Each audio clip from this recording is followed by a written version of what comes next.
Ethan Winters' face is hidden intentionally. Ethan Winters, RE7's protagonist, is rarely shown from angles that reveal his face. The camera clips through him during cutscenes, and mirrors are avoided. This was intentional design to maintain immersion in first-person perspective. Capcom wanted players to project themselves onto Ethan, treating him as a blank slate. What's obscure is that Ethan does have a fully modeled face used in third-person cutscenes and promotional materials, but the game actively works to hide it. Modders who unlocked the camera discovered his appearance, sparking debates about whether the mystery enhanced or detracted from his character. RE8 Village shows Ethan's face slightly more, acknowledging fan curiosity while maintaining some mystique. The alligator boss was based on urban legends. The giant sewer alligator in Resident Evil 2 draws inspiration from urban legends about alligators in New York City sewers, a myth popularized in the 1970s. The developers leaned into this B-movie horror trope, creating a boss fight where Leon or Claire must lure the creature into an explosion. What's lesser known is that early builds featured multiple alligators throughout the sewers, turning the area into an extended chase sequence. Playtesters found this too difficult and disorienting, so the team condensed it into a single memorable encounter. The alligator's design also went through changes. Initial concepts made it more realistic, but the final version emphasized mutated, grotesque features to fit Umbrella's bioexperiments. Ada Wong was almost the main character. During RE2's troubled development, Capcom briefly considered making Ada Wong the playable protagonist instead of Claire. The idea was to create a spy thriller angle, with Ada infiltrating Raccoon City on a mission. This concept was shelved when developers realized players wanted closure on Leon's story from RE1's references. Ada remained as a supporting character, but her mysterious background and hidden motives became central to the plot. Interestingly, Ada's role expanded in later games, particularly RE4 and RE6, vindicating the original idea that she could carry a storyline. The scrapped protagonist concept also influenced her unlockable side campaigns in various versions of RE2. Resident Evil 1.5 was a complete game that was scrapped. One of gaming's most famous cancellations is Resident Evil 1.5, a nearly finished version of Resident Evil 2 that was scrapped and rebuilt from scratch. The game was about 60 to 80% complete when director Hideki Kamiya decided it wasn't good enough. The story, characters, and gameplay felt too similar to the first game, lacking innovation. Capcom made the bold decision to throw away a year's worth of work and start over. What makes this obscure is that 1.5 featured an entirely different female protagonist named Elza Walker, a college student on a motorcycle, instead of Claire Redfield. The RPD building layout was different, and the tone was more action-oriented. Leaked beta builds have circulated among fans for decades, offering a glimpse of the lost game. Assets from 1.5 were recycled into the final RE2, including Mr. X's trench coat design and certain room layouts. Leon and Claire's campaigns use a zapping system. Resident Evil 2 introduced the revolutionary zapping system, where actions in one character's campaign directly affect the other's playthrough. If Leon picks up an item, it won't appear in Claire's scenario. If Claire solves a puzzle, Leon finds it already completed. This created 4 distinct scenarios: Leon A, Claire B, and Claire A, Leon B. What's obscure is that the system was far more complex in design documents. Developers planned for dozens of interconnected events, but memory limitations forced simplification. Even in its streamlined form, the zapping system made RE2 feel like 2 characters experiencing the same outbreak from different angles, a narrative innovation that few games have successfully replicated. The remake simplified this to first run and second run, but lost some of the original's intricate cause and effect web. Mr. X wasn't supposed to follow you everywhere. The iconic Mr. X, Tyrant T00, is famous for stalking players through the RPD, but this mechanic was far more limited in the original 1998 release. Mr. X appeared in specific scripted sections, mostly in Claire's B scenario. The 2019 remake transformed him into a persistent threat who roams freely, creating emergent horror moments. This change was inspired by Alien Isolation's xenomorph AI and required significant programming to ensure Mr. X felt threatening without being unfair. What's obscure is that the remake actually uses two different Mr. X models, one for scripted cutscenes and one for gameplay, with slightly different proportions to optimize camera angles and performance. Players discovered this through debug modes and model extractions. William Birkin's transformation has 5 stages. William Birkin, Resident Evil 2's main antagonist, transforms through 5 increasingly grotesque G-virus stages, but most players only consciously register 3 or 4. Each form has distinct attack patterns, weaknesses, and visual designs.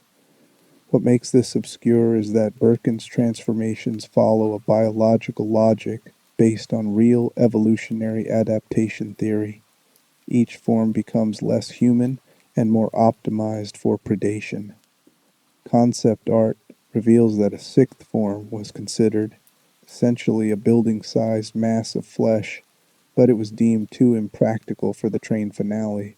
The attention to making each form feel like a natural, if horrifying, progression showcases RE2's commitment to pseudo-scientific horror.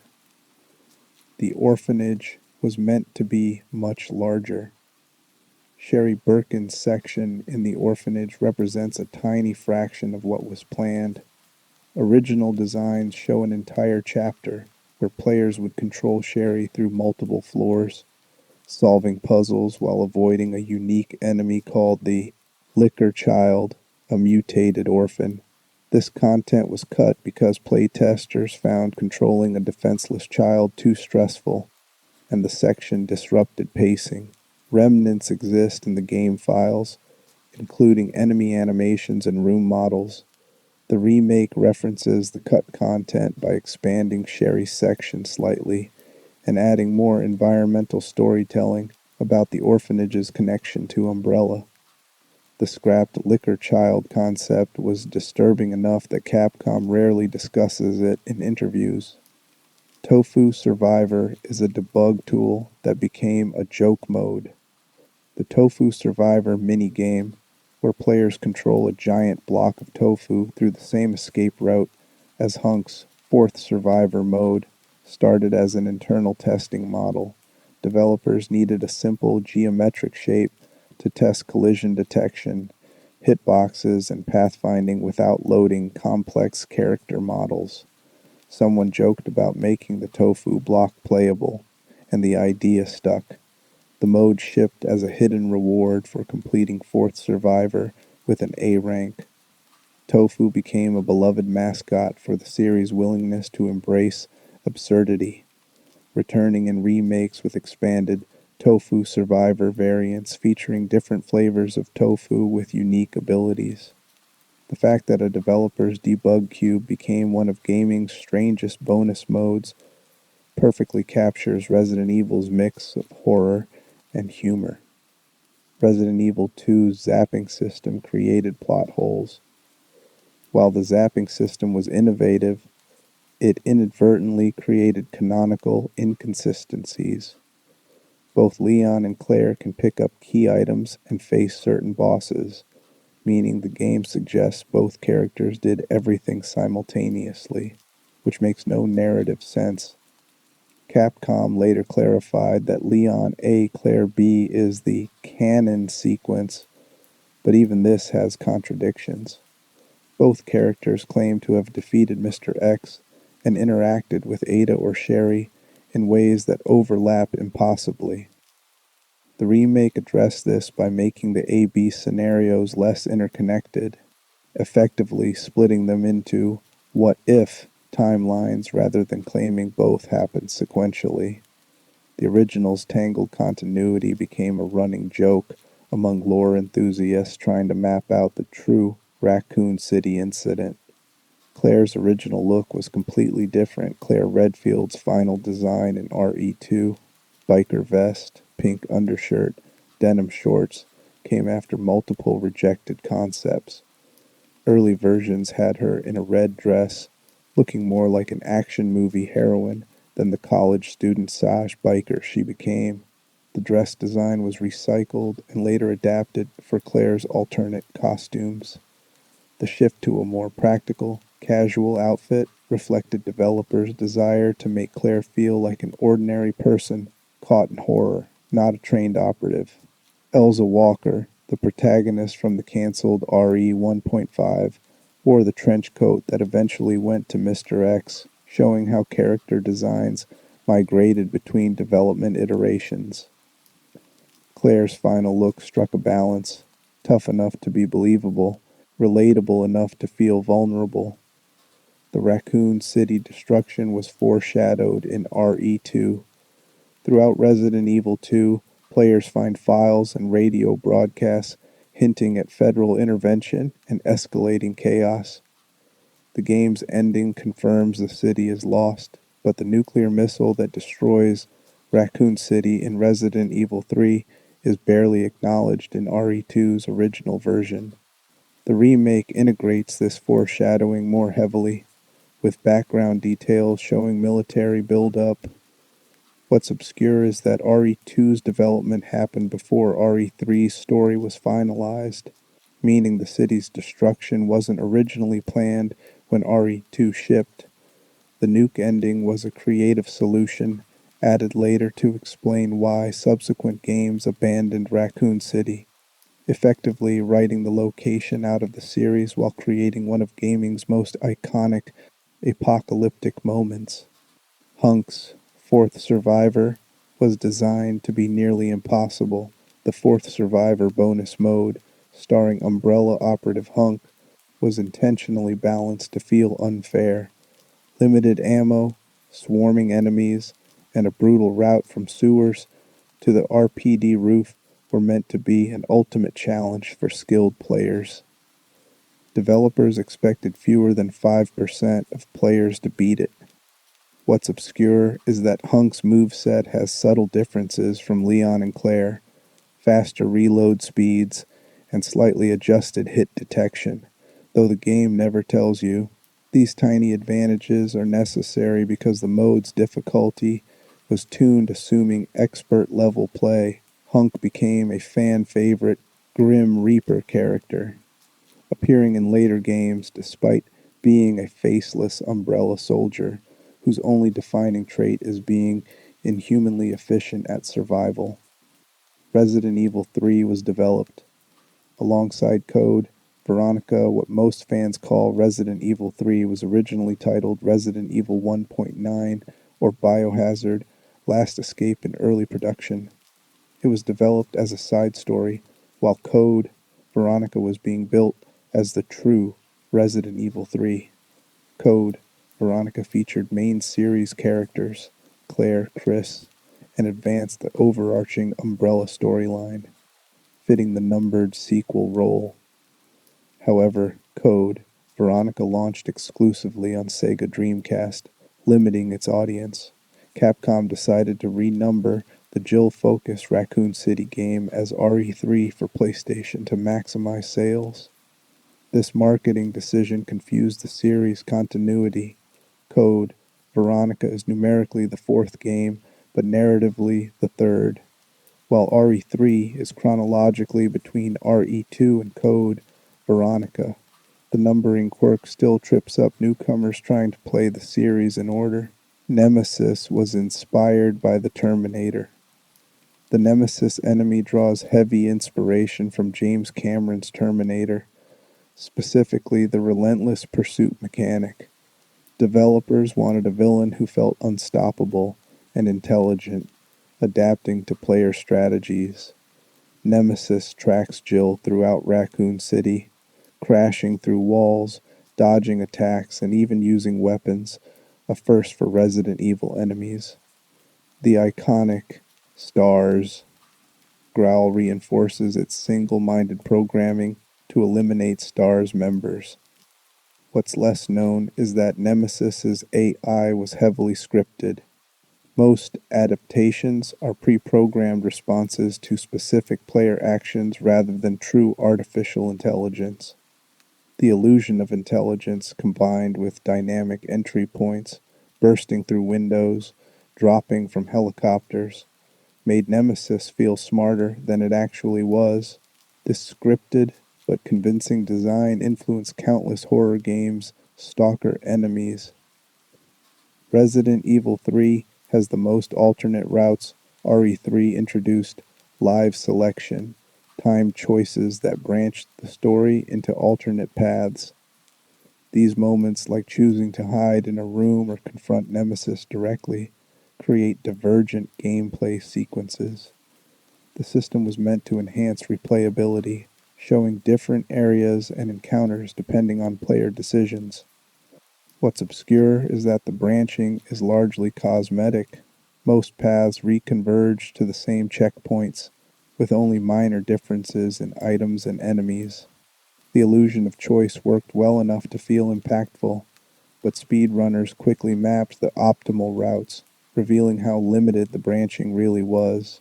The remake removed live selection entirely, streamlining the story into a single linear path and disappointing fans who valued the original's replay variability. Nemesis can drop items when you hurt him. One of RE3's most rewarding mechanics is that Nemesis drops weapon upgrades if you inflict enough damage during his pursuit phases. Players can choose to fight or flee. Fighting risks death, but rewards powerful items. The first few times you knock him down, Nemesis drops upgrade parts for Jill's handgun, grenade rounds, or ammo cases. What makes this obscure is that the drops are finite and route dependent. You can only get certain items by fighting Nemesis at specific encounters, and missing them locks you out permanently. This risk-reward system created community debates about optimal strategies. The remake changed this mechanic, making Nemesis drop crafting points instead, which felt less rewarding to veteran players who remembered the thrill of scoring a weapon part mid-chase. Carlos Oliveira was based on Latin action heroes. Carlos Oliveira, the UBCS mercenary who assists Jill, was designed to evoke 1980s action heroes like those played by Antonio Banderas and Benicio del Toro. His look, slicked back hair, casual confidence, heavy weaponry, contrasted with Jill's survival-focused pragmatism. The developers wanted a character who felt like he belonged in a different genre, emphasizing the clash between trained soldiers and survival horror scenarios. What's obscure is that Carlos's sections, where he plays as a temporary protagonist with heavy firepower, were initially much longer. His hospital infiltration and RPD exploration were condensed late in development. The remake expanded Carlos's role significantly, giving him more screen time and a redesigned personality that toned down the machismo while keeping the action hero foundation. The Clock Tower puzzle almost broke the game. RE3's Clock Tower section, where Jill must solve a music box puzzle while Nemesis hunts her, was one of the most technically challenging areas to develop. The tower's multiple floors and destructible walls pushed PlayStation hardware to its limits. Playtesters reported frequent crashes and geometry glitches. Developers had to simplify the architecture and reduce Nemesis's patrol routes to stabilize performance. What's more obscure is that the clock tower was originally planned to appear earlier in the game, serving as a midpoint hub. Time constraints forced it to be moved later and condensed. the area still feels rushed in places, with some rooms serving no gameplay purpose, relics of the larger design that was cut. Resident Evil 3's Mercenaries mode predated RE4's version before. Resident Evil 4 popularized the Mercenaries arcade mode.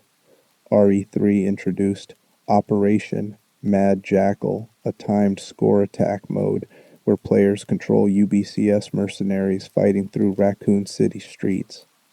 The goal was to reach an extraction point while killing zombies for points. Each character had different weapons and routes. The mode was surprisingly deep, with hidden items, alternate paths, and competitive leaderboards and re-releases.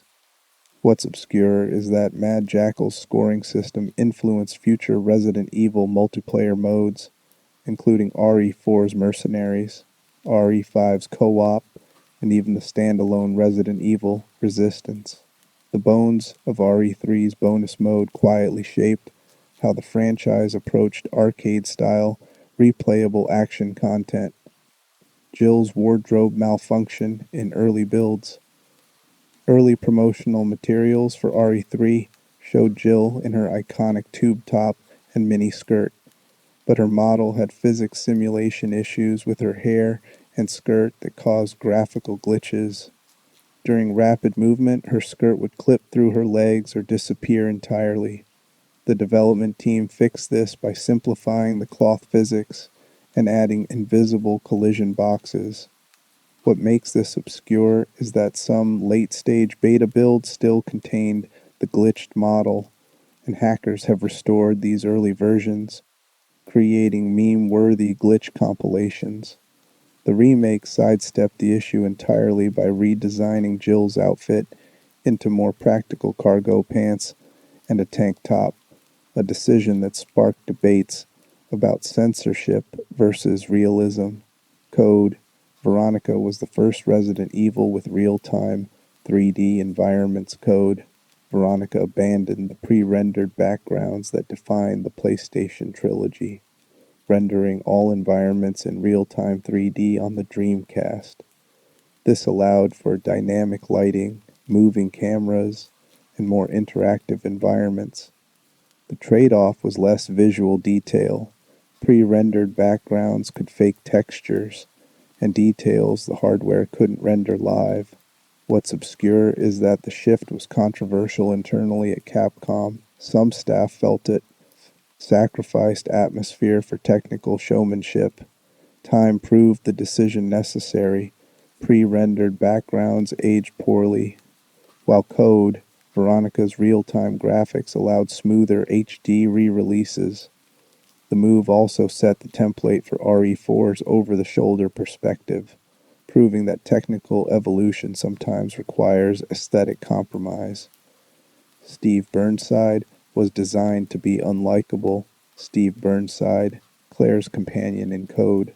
Veronica is one of the most divisive characters in the series. His cocky attitude, awkward flirting, and voice acting made him polarizing among fans. What's obscure is that Steve was intentionally written as annoying to create character growth. His arc was supposed to show maturation from insecure teenager to heroic sacrifice. The problem was execution. Players spent more time frustrated with him than invested in his redemption. The Japanese voice acting played him more earnestly, while the English localization leaned into awkward teen angst, creating a tonal mismatch. His death scene was meant to be tragic, but many players felt relief instead. Steve's mixed reception taught Capcom that intentionally unlikable characters need faster payoff to work. Alfred and Alexia Ashford are based on classic Gothic horror. The Ashford twins, Alfred and Alexia, draw heavily from Gothic literature, particularly themes of aristocratic decay, forbidden science, and incest subtext. Their backstory, obsessed, siblings experimenting with genetics in an isolated Antarctic base, echoes Frankenstein and the fall of the House of Usher. Alfred's cross-dressing and split personality reference Psycho, while Alexia's cryogenic sleep and god complex nod to vampire mythology. What's obscure is that earlier drafts made the incestuous undertones more explicit, but Capcom toned it down for broader audiences. The Dark Side Chronicles retelling altered their relationship further, removing most of the disturbing implications. The Ashfords remain the series' most overtly literary villains, designed to evoke classic horror rather than just bioterrorism. Chris Redfield's design changed drastically. Chris Redfield returns in Code Veronica, but his appearance differs significantly from RE1. He's buffer, with a new hairstyle and military gear replacing his original STARS uniform. This wasn't just an art upgrade, it reflected narrative changes. Chris spent the time between games tracking Umbrella, training, and building muscle. What's obscure is that this redesign created continuity confusion when later games showed Chris in flashbacks. The remakes had to decide which Chris look was canon for different time periods. By RE5, Chris became so exaggeratedly muscular that fans joked he'd outgrown survival horror into action hero territory. Code Veronica marked the start of his visual evolution from everyman cop to special forces operative. The battle game was Code, Veronica's hidden gem Code. Veronica's battle game mode is a surprisingly robust bonus, offering multiple characters, Claire, Chris, Wesker, Steve, with unique weapons and routes through altered versions of the main game's locations. What makes this obscure is that unlocking all characters and routes requires specific rank combinations across multiple playthroughs, a demanding challenge most players never completed.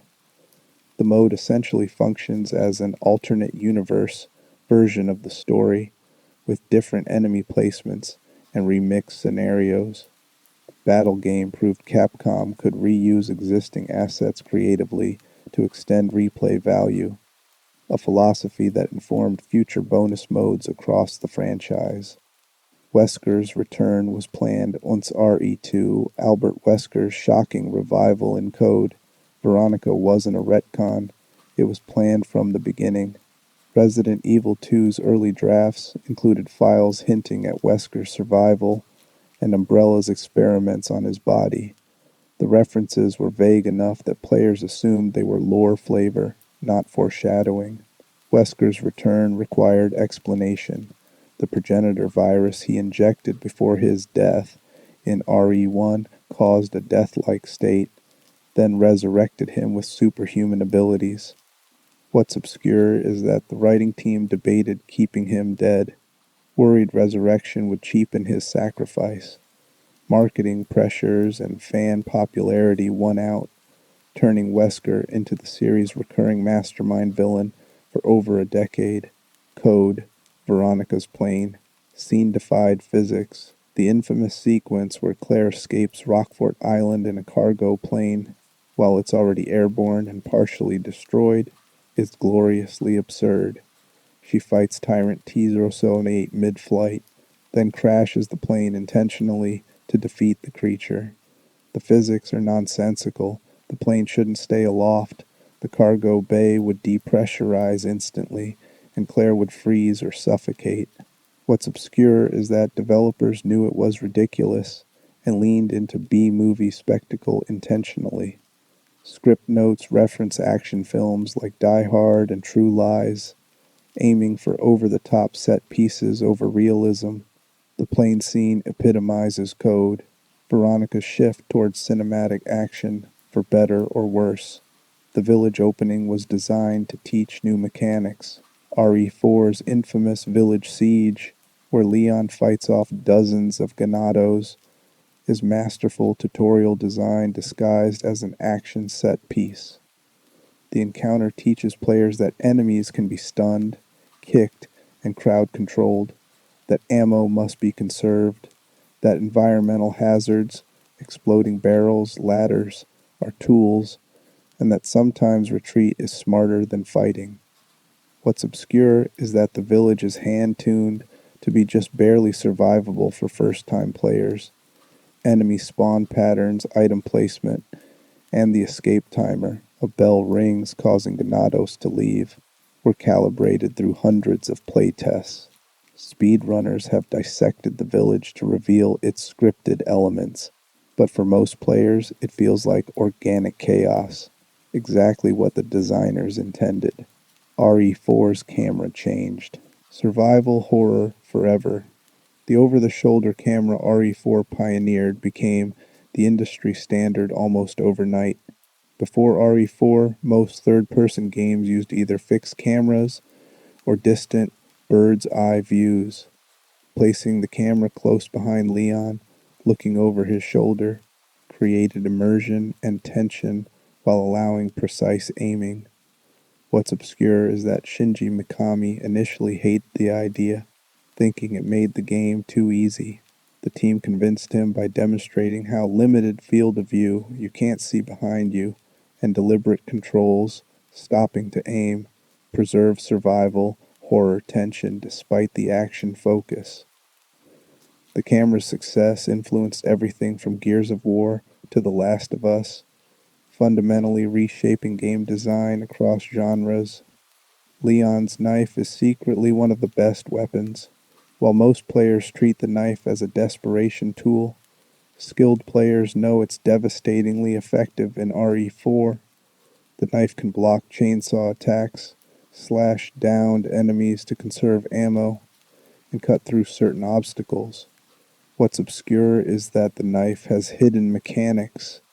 Different slash angles hit different hitboxes, downward slashes do more damage, and timing knife swings during enemy staggers triggers mini stun locks.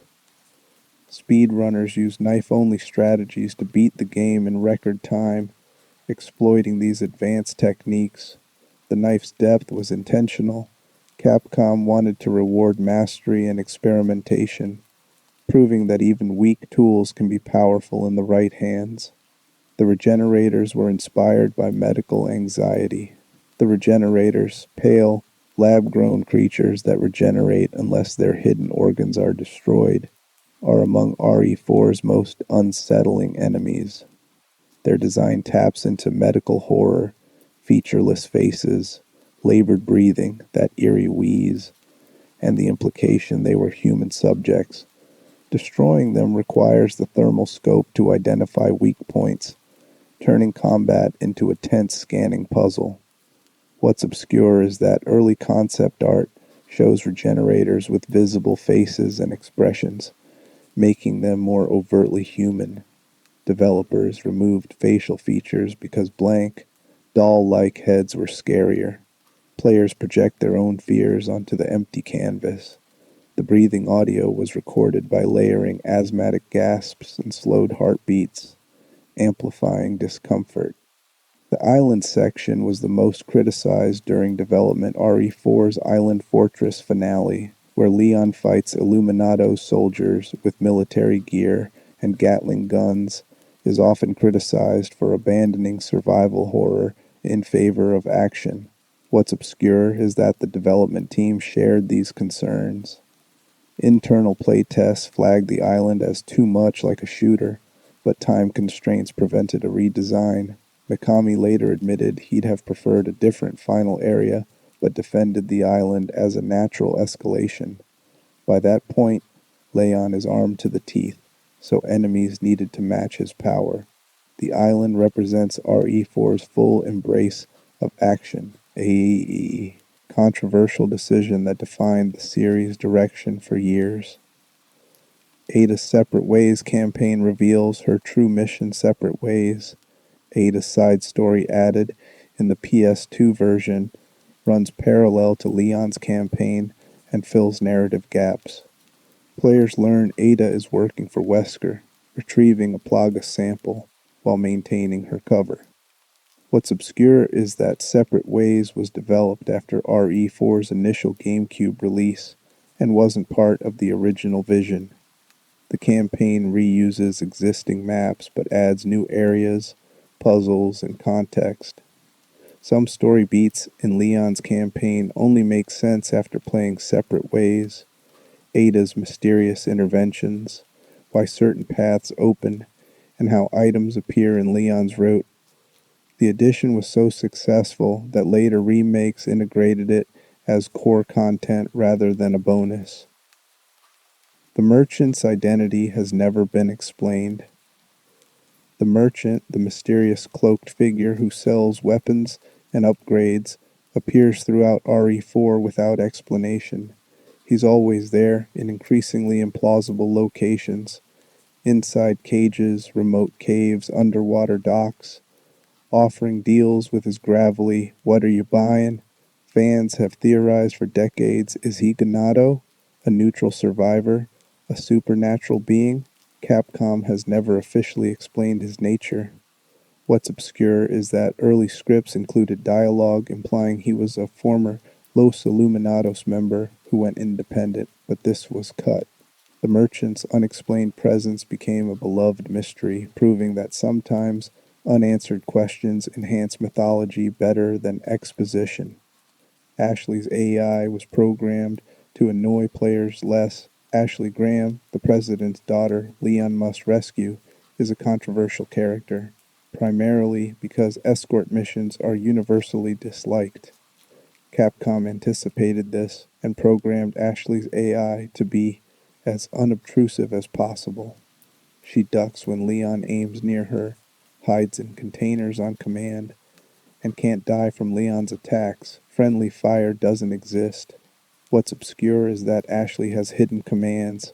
Calling her with different timing or positions activates alternate behaviors, like prioritizing cover or staying closer. Despite these efforts, players still found her annoying, especially the "Leon, help" voice clips that trigger frequently. The remake addressed complaints by making Ashley more capable and giving her puzzle-solving roles, reframing her from helpless victim to active participant. RE4's inventory Tetris was almost cut. The attaché case inventory system, where weapons, ammo, and items occupy physical grid space, is iconic, but it nearly didn't exist. Early builds used a traditional list-based inventory, similar to previous RE games. The designer suggested the Tetris-style grid as a way to make inventory management tactile and strategic. Mikami loved it, recognizing it added a mini-puzzle element to resource management. What's obscure is that the grid sizes, item dimensions, and case upgrades were obsessively balanced through hundreds of test runs. The largest case, 13A8, holds exactly enough for optimal loadouts without letting players hoard everything.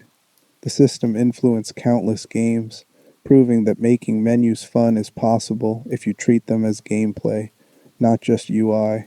The Chainsaw Sisters are statistically harder than most bosses. The Bella Sisters, chainsaw-wielding Ganados in the castle sewers, are frequently cited as harder than actual boss fights. Confined spaces, instant death grabs, and two aggressors create chaos. What's obscure is that their encounter is semi-randomized. Their spawn points and patrol patterns shift slightly each playthrough, making memorization harder. Developers intended them as a skill check for players who'd been relying on run-and-gun tactics. The chainsaw's instant kill mechanic, decapitation, can't be prevented except by knife parrying or stunning, forcing precise play. Speedrunners consider the sisters a major routing decision. Fighting them risks death, skipping them means missing loot. Their infamy cemented chainsaws as Resident Evil's scariest weapon archetype. Luis Serra was modeled after Antonio Banderas. Luis Serra, the former Umbrella researcher who helps Leon, was explicitly designed to resemble Antonio Banderas, complete with Spanish accent and roguish charm. The developers wanted a character who felt like he belonged in a different genre, a romantic action hero trapped in survival horror. Luis's flirtatious banter with Ada and Leon contrasts with the game's darker tone, providing comic relief. What's obscure is that Luis's death scene was rewritten multiple times. Early drafts had him survive, but playtesters felt his arc lacked resolution. His final sacrifice, protecting Ashley and passing the Plaga's removal serum to Leon, tied his redemption arc together. Luis became a fan favorite precisely because his charm made his death impactful. Krauser's betrayal was set up in a spin-off. Jack Krauser, Leon's former partner who betrays him in RE4, appears without much backstory in the main game. His full history is explained in Resident Evil: The Dark Side Chronicles, a light gun spin-off released 5 years after RE4. The game shows Krauser and Leon's mission in South America, where Krauser's injury and obsession with power lead him to Wesker's organization. What makes this obscure is that RE4 expects players to accept Krauser's betrayal without context, treating him as a known antagonist. Players who only experienced the main series were confused by his sudden appearance and motivations. Capcom's habit of relegating important story details to spin-offs frustrated fans trying to follow the overarching narrative. The minecart section was an homage to Indiana Jones' RE4's minecart roller coaster fight, where Leon battles Ganados while riding rickety rails through a collapsing mine, directly homages Indiana Jones and the Temple of Doom. The sequence is pure action spectacle, shooting, quick time events, and environmental hazards. What's obscure is that the section was prototyped as a bonus mini-game but tested so well it was integrated into the main campaign. Developers worried it was too far removed from survival horror, but Mikami argued the game had already crossed that line. The minecart became emblematic of RE4's philosophy: prioritize fun and spectacle over genre purity. It's remembered fondly by most players, though purists cite it as evidence of the series' tonal shift. Salazar's right hand has more health than most bosses. Ramon Salazar's final form fuses him with a Verdugo, his bodyguard, and a massive plant spider hybrid. The right hand claw specifically has an absurdly high health pool, more than many full bosses. Players can beat the fight by ignoring the hand and targeting the core, but destroying the hand feels more satisfying. What's obscure is that the hand has a hidden mechanic. Targeting it first causes Salazar's core to expose itself earlier, shortening the fight. Most players never discover this because the game doesn't communicate it. The fight's design rewards both aggressive and conservative strategies, a hallmark of RE4's flexible encounter design.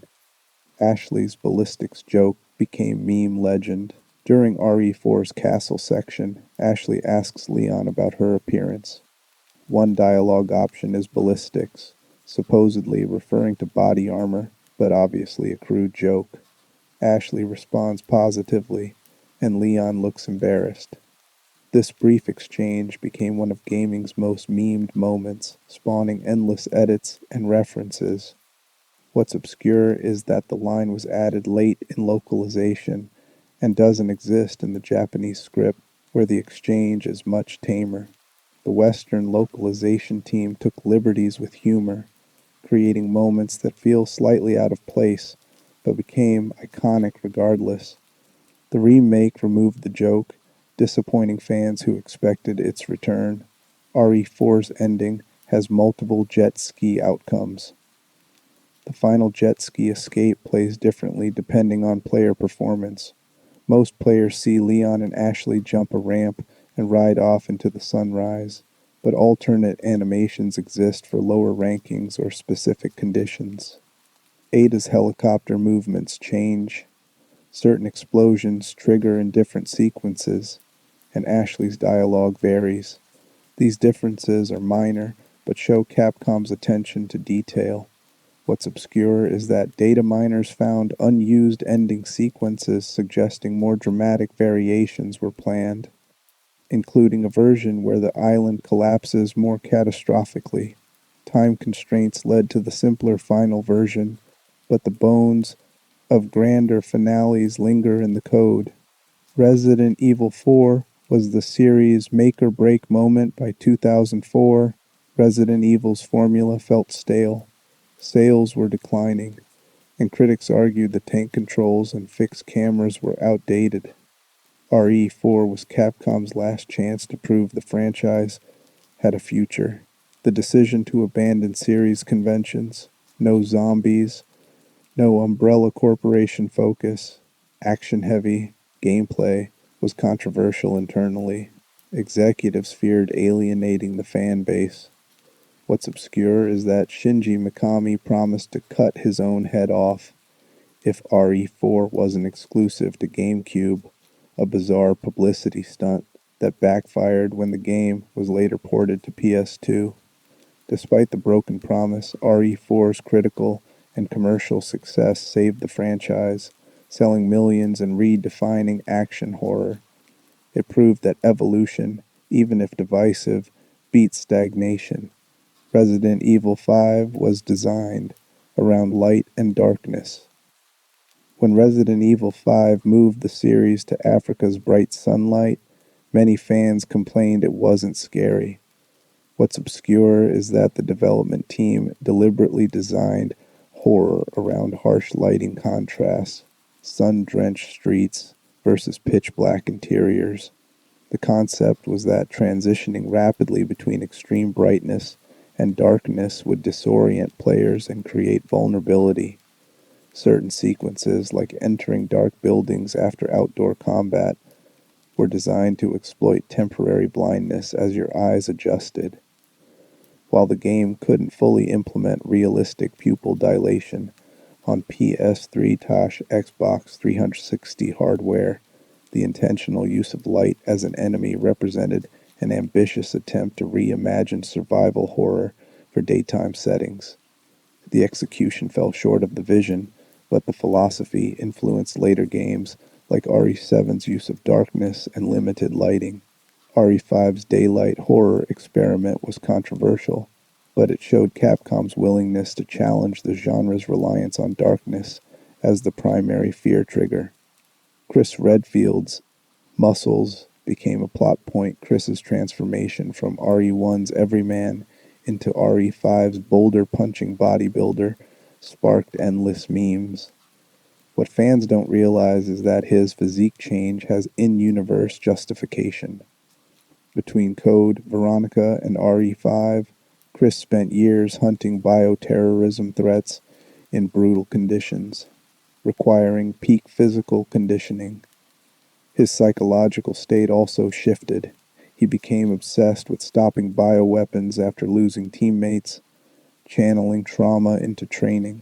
The developers intentionally made him larger to contrast with partner Sheva's agility, creating co-op dynamics where Chris handled heavy weapons and brute force. The exaggerated muscles were partly an aesthetic choice for the game's action focus, but they also reflected a man who'd transformed himself into a living weapon against the horrors he'd faced. The Majini replaced zombies for business reasons. RE5's enemies, the Majini, Swahili for evil spirit, are villagers controlled by Las Plagas parasites, not traditional zombies. This wasn't a creative choice, it was a business decision. Capcom executives feared that another zombie game would feel stale and hurt sales during a crucial period when the franchise needed to prove its relevance. The Majini behave differently from zombies. They use weapons, coordinate attacks, and communicate, requiring different strategies. What's obscure is that early RE5 builds did feature zombies before the pivot to Majini. Leftover zombie models and animations exist in the game files, remnants of the original vision. The change frustrated purists, but succeeded commercially, proving Capcom's risk-averse strategy paid off even if it disappointed longtime fans. RE5's lickers were redesigned for co-op. When lickers returned in RE5, their signature instant-kill neck attack from RE2 was removed. Instead, they grapple players, giving partners time to rescue them. This change was mandated by co-op design. Instant deaths felt unfair in multiplayer, punishing players for their partner's mistakes. The Lickers also gained longer tongues and could attack from greater distances, emphasizing their role as long-range threats. What's obscure is that solo players fighting Lickers still get grabbed, but must button mash to escape, creating different difficulty curves depending on whether you play alone or co-op. The redesign shows how multiplayer features fundamentally reshape enemy design philosophy, sometimes at the cost of individual scares. The Wesker boss fight was completely rebuilt. Albert Wesker's climactic battle in RE5 went through multiple complete redesigns. Early concepts showed Wesker controlling Ouroboros through willpower alone, extending tendrils mentally without physical mutation. This psychic angle was scrapped for being too abstract and difficult to communicate visually. The final design incorporated metal shards that Wesker manipulates, giving players clear weak points to target. The volcano setting was chosen to justify Wesker's defeat. His Ouroboros mutation can't handle extreme heat, providing a logical, if cinematic, conclusion. What's obscure is that unused cutscene data shows an alternate ending where Jill delivers the final blow, but playtesters wanted Chris to finish his nemesis personally. The change ensured Chris's arc concluded satisfyingly, even if it reduced Jill's role. The Lost in Nightmares DLC was fan service done right. Lost in Nightmares, RE5's DLC, where Chris's and Jill infiltrate Spencer's estate, deliberately recreates RE1's atmosphere. Fixed camera angles optional, mansion exploration, limited combat, and puzzle solving returned as a love letter to classic Resident Evil. What's obscure is that the DLC was developed by a different team than the main game, composed of staff who preferred traditional survival horror. They pushed for mechanics the main game abandoned, including limited item boxes and tighter resource management. The DLC was so well received that it influenced RE7's return to horror roots. Lost in Nightmares proved the fan base still craved classic-style gameplay, planting seeds for the series' eventual course correction. Resident Evil 6 had 4 concurrent campaigns. From the start, RE6 structure, 4 interwoven campaigns with different protagonists, wasn't added during development. It was the original concept. Director Eiichiro Sasaki wanted to show a global bioterror outbreak from multiple perspectives: Leon's survival horror, Chris's military action, Jake's chase thriller, and Ada's spy espionage. Each campaign was developed by separate teams with different design philosophies, creating jarring tonal shifts. What's obscure is that a 5th campaign starring Rebecca Chambers was planned, but cut due to time and budget constraints. Her scenario would have focused on medical research and vaccine development, offering a non-combat perspective. The cut campaign would have added much-needed variety, as the final 4 lean heavily toward action. Leon's RE6 campaign was designed to appease classic fans. After RE5's action focus alienated purists, Capcom designed Leon's RE6 campaign specifically to recapture survival horror elements. The tall oaks and cathedral sections feature dark corridors, shambling zombies, and limited visibility, callbacks to RE2 and RE4. What's obscure is that Leon's campaign was the last one finalized, developed after Chris and Jake's were mostly complete. Playtesters felt the game lacked traditional horror, prompting a last-minute push to make Leon's route scarier. The effort partially succeeded. Leon's early hours feel closer to classic RE, but the campaign eventually devolves into set-piece spectacle like the others. The attempt shows Capcom recognized fan frustrations but couldn't fully commit to horror while pursuing mainstream action audiences. Chris's PTSD arc was controversial internally. Chris Redfield's RE6 storyline involves PTSD and amnesia after losing his squad, a dark turn for a character known for heroic confidence. The decision was controversial within Capcom. Some staff felt it disrespected Chris's legacy, while others argued it added depth. What's obscure is that Chris's arc was partially inspired by real military consulting. Capcom hired veterans to describe the psychological toll of losing comrades, incorporating their insights into Chris's dialogue and behavior. The campaign's bunker section, where Chris confronts his survivor's guilt, was praised by critics for attempting serious themes, but criticized by fans who wanted heroic Chris back. The experiment showed that Resident Evil's heightened reality struggles with grounded psychological realism. Jake Muller's gameplay was inspired by fighting games. Jake Muller, Wesker's son introduced in RE6, has a hand-to-hand combat focus, unlike other protagonists. His melee attacks are elaborate, with combos, counters, and wrestling moves. This wasn't random. Lead combat designer Masachika Kawada came from Capcom's fighting game division, Street Fighter, Marvel vs. Capcom, and wanted to inject that energy into Resident Evil. Jake's moveset was motion captured from professional martial artists and stunt performers. What's obscure is that Jake was originally much more overpowered, able to defeat most enemies with punches alone. Playtesters found this broke the horror tone, so developers nerfed his damage and made bosses resistant to melee, forcing players to use guns occasionally. Jake's brawler style was divisive, but represented Capcom's willingness to experiment with genre fusion.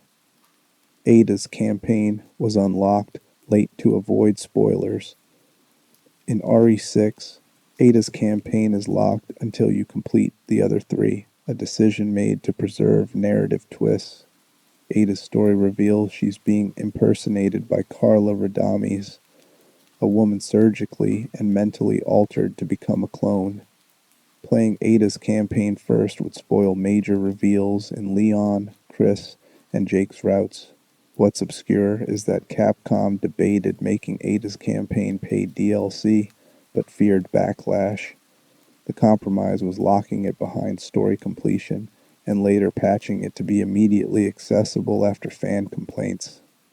The structural decision shows how Capcom prioritized storytelling over player choice, a philosophy that worked for some but frustrated others who wanted to experience Ada's perspective first. Simmons's transformations were originally worse. Derek Simmons, RE6's villain, undergoes multiple transformations thanks to the C virus. His final form, a giant fly dinosaur hybrid, is already absurd, but early concepts were even more ridiculous. Design documents show Simmons turning into a train, a building, and even a sentient oil slick. These ideas were scrapped for being too campy, though critics argue the final transformations are still over the top. What's obscure is that Simmons' mutations were designed to reflect his obsession with Ada. Each form incorporates elements meant to impress or reach her, a psychosexual horror angle that the game barely communicates. The transformations became a meme for representing RE6's tonal excess, where restraint was abandoned in favor of spectacle. RE6 was one of Capcom's most expensive games ever. Resident Evil 6's budget exceeded $60 million, making it one of Capcom's most expensive productions. The game featured 4 campaigns, extensive motion capture, orchestral soundtracks, and global marketing. Despite selling over 7 million copies, the game was considered a commercial disappointment because Capcom had projected even higher sales to justify the budget. What's obscure is that the financial underperformance triggered a company-wide restructuring at Capcom, leading to the cancellation of several projects and a strategic shift towards smaller, more focused games. RE6's mixed reception and budget bloat directly influenced the creation of Resident Evil 7, which was developed with a leaner team, lower budget, and returned to horror fundamentals. RE6's failure was necessary for the series' eventual rebirth. Resident Evil 7 started development before RE6 released. Work on Resident Evil 7 began while RE6 was still in production, though initially as a small experimental project. The team explored VR horror, first-person perspectives, and isolated settings, all radical departures from RE6's globe-trotting bombast. What's obscure is that early RE7 builds weren't even called Resident Evil. Developers treated it as a spiritual successor or reboot to avoid franchise baggage. When RE6's critical response proved mixed, Capcom greenlit RE7 as a numbered entry, betting that dramatic reinvention would save the series. The first-person perspective was controversial internally. Many staff worried it wouldn't feel like Resident Evil. The gamble paid off, proving that bold, creative risks outweigh safe iteration. The Baker family were designed to be tragically sympathetic. The Baker family, Jack, Marguerite, and Lucas, are RE7's antagonists, but their backstory reveals they were normal people corrupted by Eveline's infection. Jack and Marguerite are victims, struggling against mind control while committing atrocities. What's obscure is that early scripts gave them much more screen time, with extended sequences showing their pre-infection lives through found footage and flashbacks. These scenes were cut for pacing, but remnants exist in the game's banned footage DLC. The decision to minimize backstory made the Bakers scarier, their unpredictable threats, but it also obscured the tragedy of their situation. The remake's extra files and RE8's callbacks partially restored their sympathetic dimensions. The beginning hour demo changed horror game marketing. RE7's beginning hour demo, released months before the full game, was a playable teaser set in a standalone scenario. Players explored a farmhouse, uncovering clues and secrets that teased the final game's mechanics.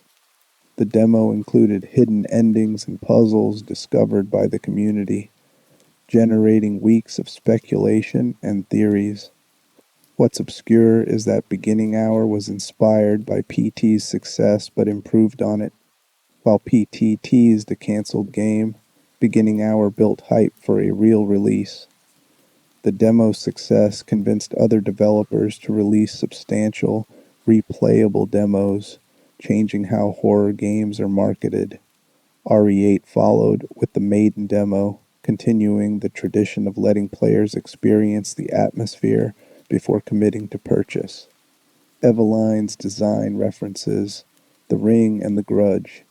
Eveline, RE7's antagonist, is a bioorganic weapon who looks like a creepy child. Her design draws heavily from J-horror films, particularly The Ring's Samara and The Grudge's Toshio. The developers wanted an enemy that felt unnervingly wrong, a child who moves with unnatural speed and appears in impossible places. What's obscure is that Eveline's aged form, revealed late in the game, was designed first. Her child form was extrapolated backward. The aged grandma appearance reflects rapid cellular degeneration, her body failing as her powers spiral out of control. The dual appearance reinforces that Eveline is both victim and monster, a tragic weapon created and discarded by the connections. RE7's VR mode required separate development. Resident Evil 7 is one of the few AAA games fully playable in PlayStation VR. What's obscure is that VR wasn't an afterthought. It required parallel development with separate builds optimized for headset performance. The VR version runs at lower resolution and frame rates, with adjusted encounter pacing to prevent motion sickness. Certain sequences were tweaked because VR testers found them too intense. The dinner scene, for example, had Mia's attacks slowed slightly to avoid overwhelming players. The VR mode is considered one of the best implementations in gaming, but it came at significant development cost. Later PC VR mods and RE8's VR port built on lessons learned from RE7's groundbreaking effort. Chris Redfield's RE7 appearance sparked redesign backlash. When Chris Redfield appears in RE7's ending, fans immediately noticed he looked completely different. Leaner face, different hair, redesigned features. Speculation ranged from, "It's not really Chris," to "Capcom forgot what he looked like." What's obscure is that the redesign was intentional but poorly communicated. The development team wanted Chris to look more realistic and less like a superhero fitting RE7's grounded aesthetic. Capcom later acknowledged the backlash and revised Chris's model for the Not a Hero DLC and RE8, incorporating more recognizable features while keeping some new elements. The controversy highlighted how attached fans are to character consistency, even when visual upgrades make logical sense. Not a Hero DLC was delayed to fix Chris's face. The Not a Hero DLC, starring Chris infiltrating a mine to stop Lucas Baker, was originally planned for release shortly after RE7 launched. It was delayed for months, officially to polish gameplay. What's obscure is that Capcom also used the delay to redesign Chris's face following fan backlash. The extended development time allowed the team to tweak his model, making him more recognizable while keeping the realistic tone. The DLC itself is a short but intense action horror experience, closer to RE5 Re6 Chris than RE7 Ethan's vulnerability. Not a Hero bridged the gap between RE7's horror reset and RE8's hybrid approach, testing whether fans would accept action elements returning in smaller doses. RE8 Village was originally Revelations 3. Before becoming Resident Evil Village, the project was internally titled Resident Evil Revelations 3. The Revelations sub-series focused on smaller, experimental stories, and the Village concept fit that mold. What's obscure is that development started 6 months before RE7 released, meaning the team didn't know if the first-person perspective would succeed. When RE7's reception proved positive, Capcom upgraded the project to a numbered entry and made it a direct sequel following Ethan Winters. The Revelations branding was dropped, but traces remain. The game's structure, multiple lords, interconnected areas, resembles Revelations' episodic design more than mainline entries. The four lords were inspired by classic Universal monsters. Village's four lords, Lady Dimitrescu, Donna Beneviento, Salvatore Moreau, and Carl Heisenberg, are deliberate homages to classic horror archetypes. Dimitrescu evokes vampires, specifically Dracula's brides. Beneviento references haunted dolls, like Chucky. Moreau embodies creature from the Black Lagoon, and Heisenberg channels Frankenstein's mad scientist. What's obscure is that each Lord section was designed by different teams to emphasize their unique horror styles. Dimitrescu's castle is gothic survival horror. Beneviento's house is psychological terror. Moreau's reservoir is body horror, and Heisenberg's factory is industrial action. The anthology structure allowed Village to showcase multiple horror subgenres within one game, creating variety that kept the experience fresh. Lady Dimitrescu's height was a last-minute exaggeration. Lady Dimitrescu, the towering vampire matriarch, became an internet phenomenon before Village's release. Her official height, 9'6", 2.9 meters, was finalized late in development. Early builds had her closer to 7 feet tall, intimidating but not absurd. The team kept increasing her height during testing because they wanted her to feel oppressive in first-person perspective. What's obscure is that her final height caused technical problems. Doorways had to be enlarged, camera angles adjusted, and animations reworked.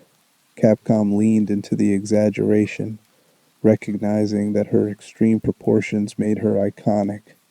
Dimitrescu's unexpected popularity proved that memorable character design outweighs screen time. She appears for less than an hour but dominates the game's cultural footprint. Donna Beneviento's section has no combat. The Beneviento house segment is unique in Village.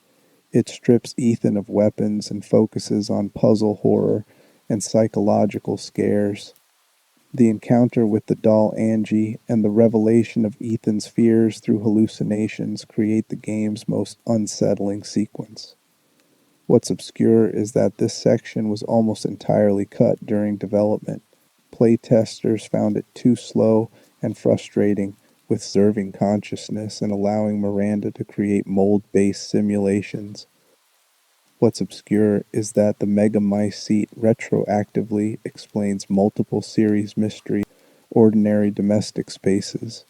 The split naming stuck for the entire franchise, which is why Japanese fans still call it Biohazard, while the rest of the world knows it as Resident Evil.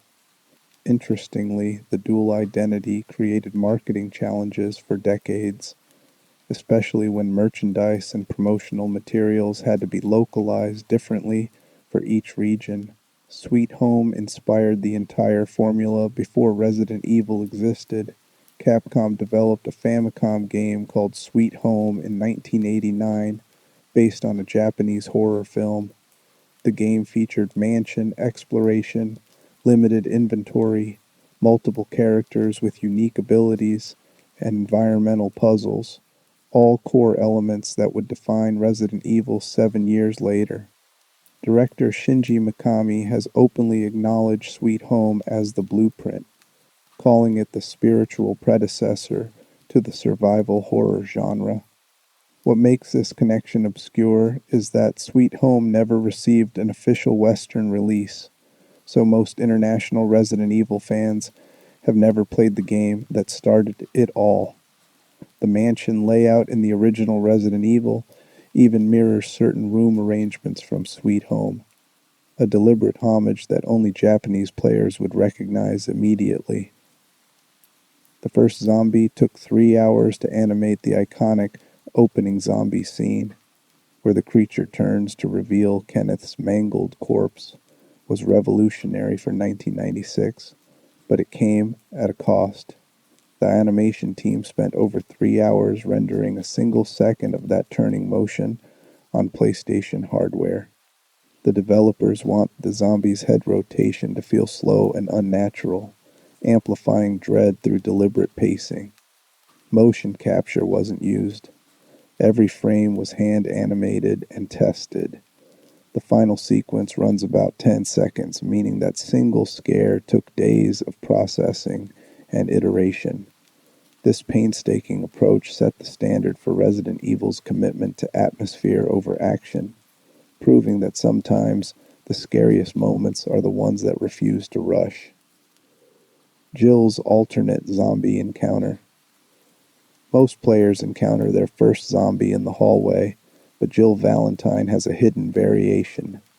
If you return to the mansion's main hall twice before entering the hallway, the zombie will instead burst through the dining room door, attacking from a completely different angle.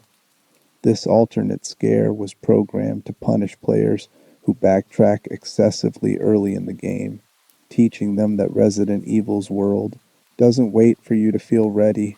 What's more obscure is that returning to Kenneth's body after this event shows that his legs have been eaten, a gruesome detail most players never see because they don't revisit the corpse.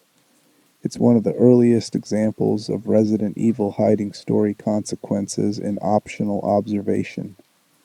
Chris and Jill have different difficulty curves. On the surface, Chris Redfield and Jill Valentine offer different gameplay styles. Jill gets more inventory slots and a lockpick, while Chris has more health. But the real difference runs deeper. Enemy placement and puzzle solutions shift depending on which character you choose. Some rooms that are safe for Jill contain extra enemies for Chris. Certain puzzles that require backtracking, as Chris can be solved immediately as Jill if she has the right tool. The game doesn't announce these changes, so players often assume they're experiencing the same campaign with minor tweaks. In reality, the mansion itself rearranges its threats based on who's walking through it, an early example of Resident Evil treating location as a reactive character rather than static scenery. Barry's Magnum can kill you. Barry Burton's famous 44 Magnum isn't just a powerful weapon, it can become a death sentence. During a key moment in the mansion's trap hallway, Barry can either save Jill or accidentally kill her, depending on earlier dialogue choices and timing.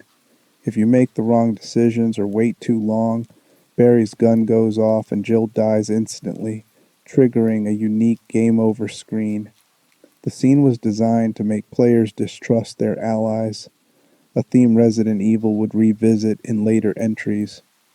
What's obscure is that Barry's mistake isn't scripted as inevitable. Players who answer him correctly and move quickly never see the fatal outcome, meaning many fans don't even know this death exists. The mansion was based on real architecture. The Spencer Mansion draws heavy inspiration from real locations, particularly European country estates and the Stanley Hotel in Colorado, famous for inspiring The Shining. Art director Isao Ohishi studied photographs of Victorian manors, focusing on asymmetrical layouts, grand staircases, and isolated wings that could trap players in dead ends. The goal was to make the mansion feel like a real building that had been repurposed for evil rather than a video game level. Small details reinforce this. Mismatched furniture styles suggest different eras of decoration. The dining room's long table implies hosting large gatherings, and the library's damaged shelves hint at years of neglect. This attention to architectural storytelling made the Spencer Mansion feel like a place with history, not just a backdrop for zombie fights. Resident Evil had a Game Boy version that was canceled. In the late 1990s, Capcom explored bringing Resident Evil to the Game Boy Color. Early development materials show a top-down version with simplified sprites and adjusted mechanics to fit the handheld's limitations. The project was quietly scrapped due to technical constraints. The Game Boy couldn't handle the atmospheric lighting and audio design that defined the series. However, concept art and playable prototypes reportedly exist in Capcom's archives, and fans have spent years trying to track down any surviving footage. This canceled port is one of Resident Evil's biggest what-if moments, representing an alternate timeline where the series could have reached a massive portable audience years before it eventually did. The Tyrant was originally much bigger. The final boss, the Tyrant, went through multiple design revisions. Early concept art shows a creature twice the size of the final version, with exaggerated claws and a more monstrous silhouette. Developers scaled it down because the larger model made the laboratory boss arena feel cramped and reduced visibility during the fight. The decision also served a narrative purpose. A smaller, more humanoid Tyrant emphasized that it was a weaponized human experiment, not just a generic monster. The iconic heart exposure and claw arm became more disturbing when the Tyrant retained recognizable human proportions, proving that sometimes restraint in design makes horror more effective than excess. The first game had multiple live-action endings. Resident Evil's endings weren't just CG cutscenes, they featured live-action footage of actors in costume, a bold and unusual choice for a video game. In 1996, Capcom hired models and shot the endings on a soundstage with practical effects, including explosions and helicopter stunts. The footage looks dated by modern standards, but at the time it blurred the line between game and film, giving the story a cinematic weight. Different character combinations triggered different endings, meaning players had to replay the game multiple times to see all the live-action conclusions. These sequences became so iconic that later remakes paid homage to them, even as full CGI replaced practical effects. The Crimson Heads were planned for RE1 first, the terrifying Crimson Heads, zombies that revive faster and stronger, debuted in the 2002 GameCube remake, but concept notes reveal they were considered for the original 1996 game. Early design documents describe a secondary zombie state, where downed enemies could reanimate with increased aggression, if not burned or decapitated. The feature was cut due to technical limitations and concerns about frustrating players who thought they'd cleared an area. When the remake gave developers another chance, they implemented Crimson Heads fully, forcing players to manage corpses strategically. The mechanic retroactively validated the original vision, showing that some ideas need better hardware and player expectations to work. Wesker's betrayal was spoiled in the manual. Albert Wesker's twist as a traitor should have been a shocking reveal, but the original game manual gave it away. In the character bios, Wesker's description included ominous hints about hidden motives and secrets beneath the surface, language that tipped off attentive readers. Worse, some regional manuals went further, outright stating Wesker had connections to Umbrella. This spoiler issue became a lesson for Capcom. Future games kept character bios vague, and remakes rewrote the manual text to preserve mystery. It's a reminder that in the pre-internet era, players who read documentation carefully sometimes ruin their own surprises. Rebecca Chambers was added. Late in development, Rebecca Chambers, the rookie medic, wasn't part of the original character lineup. She was added midway through production when developers realized the mansion needed a support character who could explain medical files and provide healing items. Her young, inexperienced personality contrasted with the hardened STARS members, giving the story a vulnerability angle. What's obscure is that Rebecca's inclusion required rewriting several Chris scenarios and recording new voice lines under a tight deadline. Despite being a late addition, she became iconic enough to headline her own prequel game, Resident Evil Zero, proving that last-minute changes can sometimes define a franchise. The infamous voice acting was intentional, sort of. The original Resident Evil's awkward voice acting, lines like Jill Sandwich and Master of Unlocking, has been mocked for decades, but the delivery wasn't entirely accidental. The English voice cast was primarily composed of non-professional actors working in Japan, many of whom were expats or English teachers hired because they were available and affordable. The director, Shinji Mikami, spoke limited English at the time and approved takes based on tone rather than natural phrasing. Some actors later admitted they thought the stilted delivery matched the game's B-movie aesthetic and played it up intentionally. The result became so legendary that future remakes had to decide whether to fix the dialogue or embrace the camp, ultimately leading to alternate, classic voice modes in some re-releases. The mansion's clock tower puzzle references the Goonies. The clock tower puzzle, where players must match musical notes to unlock a passage, was directly inspired by the bone organ scene in The Goonies. Shinji Mikami cited the 1985 film as an influence, wanting Resident Evil to feel like an adventure through a trapped house filled with bizarre mechanisms. The puzzle's difficulty frustrated many players who lacked musical knowledge, leading to it being simplified in later versions.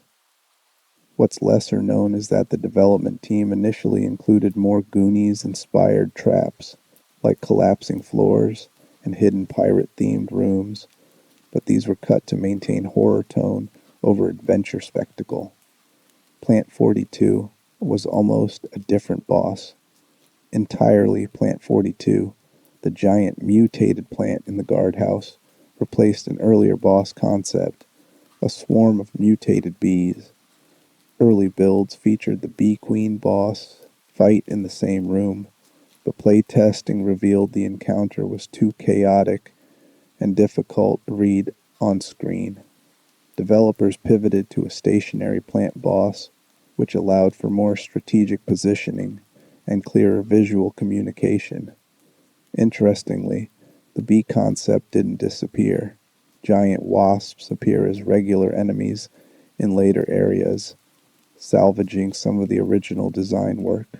The switch also made thematic sense. A botanical horror fit the mansion's greenhouse, and lab experiments better than insects.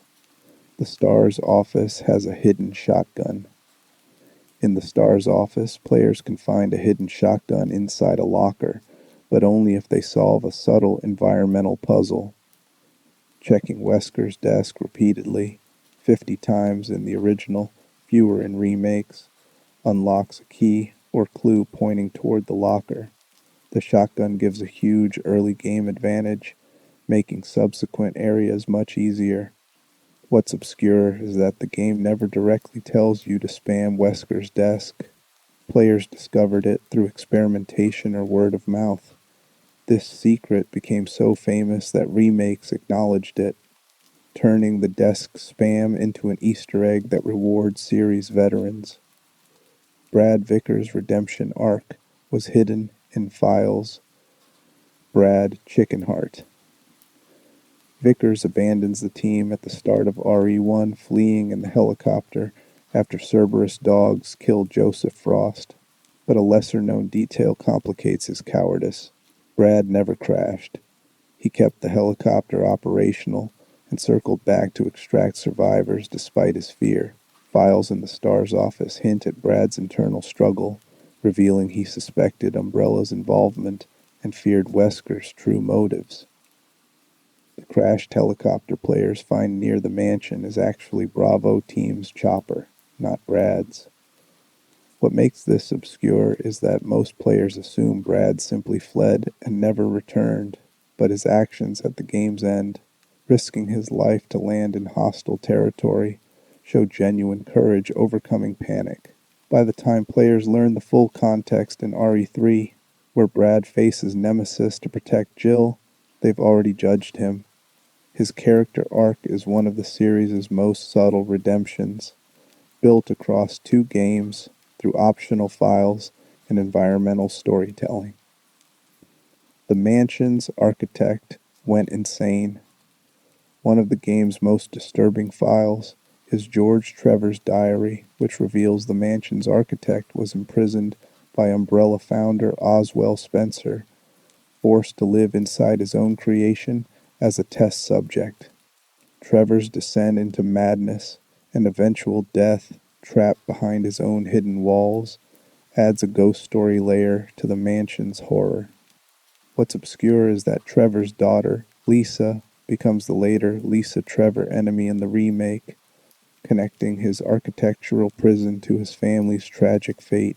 The file turns the mansion from a backdrop into a tomb for its creator, a theme Resident Evil would revisit in later games, doomed architects and builders. The original had a game-breaking knife bug in early Japanese releases of Resident Evil. A knife duplication glitch allowed players to stack hundreds of combat knives in a single inventory slot, turning melee into the most overpowered strategy. The bug was caused by improper item handling during inventory transfers. Capcom quietly patched it in later pressings and international versions, but speedrunners and glitch hunters still seek out original discs to exploit the oversight. The knife glitch became a footnote in Resident Evil history, remembered by hardcore fans as proof that even horror games can be broken by item management exploits. The mansion is bigger than it looks. Data miners and modders who extracted the Spencer Mansion's full map discovered that the game's playable area is only about 60% of the modeled environment. Whole sections of the mansion exist in the game files. Unused hallways, locked rooms, and alternate courtyard paths, suggesting the original vision was even larger. Memory limitations on the PlayStation forced developers to cut these areas, but they left the geometry intact, likely for reference or because removing it risked breaking adjacent rooms. This ghost mansion, hidden in the code, has fueled decades of speculation about what Resident Evil could have been if hardware allowed. Remakes occasionally restored some cut areas, giving players a glimpse of the expanded mansion that almost was. The first game had multiple regional versions with different content. Resident Evil's various releases across Japan, North America, and Europe featured different blood colors, enemy placements, and puzzle difficulties. The Japanese Biohazard version included more graphic violence, including red blood and dismemberment, while Western versions use green or gray blood to avoid stricter ratings. Some European releases removed certain cutscenes entirely. These regional differences weren't just censorship, they reflected different cultural expectations around horror and violence. Collectors prize the Japanese version as the true experience, while speedrunners often debate which version's enemy layouts allow the fastest routes. The fragmentation also meant players in different countries had genuinely different first experiences with the same game. The dog jump scare was tested for maximum impact. The hallway dogs leaping through windows in one of gaming's most famous scares were extensively play-tested to ensure the scare landed perfectly. Developers experimented with timing, camera angles, and sound cues across dozens of iterations. Early versions had the dogs break through earlier, but players anticipated the scare. Later versions waited too long, and players grew suspicious. The final version strikes a balance, long enough to lull players into thinking the hall is safe, sudden enough that reflexes can't prevent the shock. Sound designer Makoto Tomozawa revealed that the glass-breaking audio was layered with wolf growls and reverse screams to make the crash feel more visceral. The care put into this single moment proved that survival horror lived or died on perfectly timed shocks. Resident Evil's original script was much campier. The first draft of Resident Evil's script leaned heavily into B-movie schlock, with intentionally over-the-top dialogue and pulp horror tropes. Lines about maniacal scientists and undead hordes were written with tongue-in-cheek self-awareness. During localization, some of this camp was preserved, but much was accidentally amplified by the awkward voice acting. Shinji Mikami later admitted he wanted the game to feel like a 1970s zombie film, complete with cheesy one-liners and exaggerated character archetypes. The final product's mix of serious horror and unintentional comedy created a unique tone that, while mocked, became part of the series' charm. The hunter enemy was originally a frog. The hunters, reptilian creatures that can decapitate players, started as mutated frogs in concept art. Early designs emphasized bulging eyes and webbed limbs, but playtesters found them more silly than scary. Developers reworked the model into a more dinosaur-like predator, adding claws and aggressive animations. The frog origin explains the hunters' leaping attacks and amphibious movement. What's more obscure is that frog DNA remains part of the in-game lore explaining Hunter's creation, a vestigial detail from the original concept that survived into the final version. The redesign turned a potential joke enemy into one of the franchise's most feared creatures. Resident Evil was intended to be a co-op game. Early in development, Capcom considered making Resident Evil a two-player co-op experience, with players controlling both Chris and Jill simultaneously. The idea was scrapped because the PlayStation couldn't handle rendering two separate player-controlled cameras while maintaining the fixed camera angles and pre-rendered backgrounds. Additionally, developers felt co-op would reduce fear. Having a friend made survival horror less isolating. The concept went dormant for years until Resident Evil 5 and later entries embraced co-op, proving the idea wasn't wrong, just ahead of its time. Files in the original game's code suggest some early split-screen experiments, though none have been successfully restored by modders. Jill's lockpick is a knife. Reskin Jill's lockpick, which opens basic doors without keys, is mechanically identical to the combat knife in the game's code. Developers essentially gave Jill a knife that worked on doors instead of enemies, saving memory by reusing assets.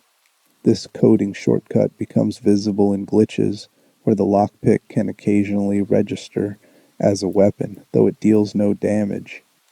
The clever asset reuse extended throughout Resident Evil's development.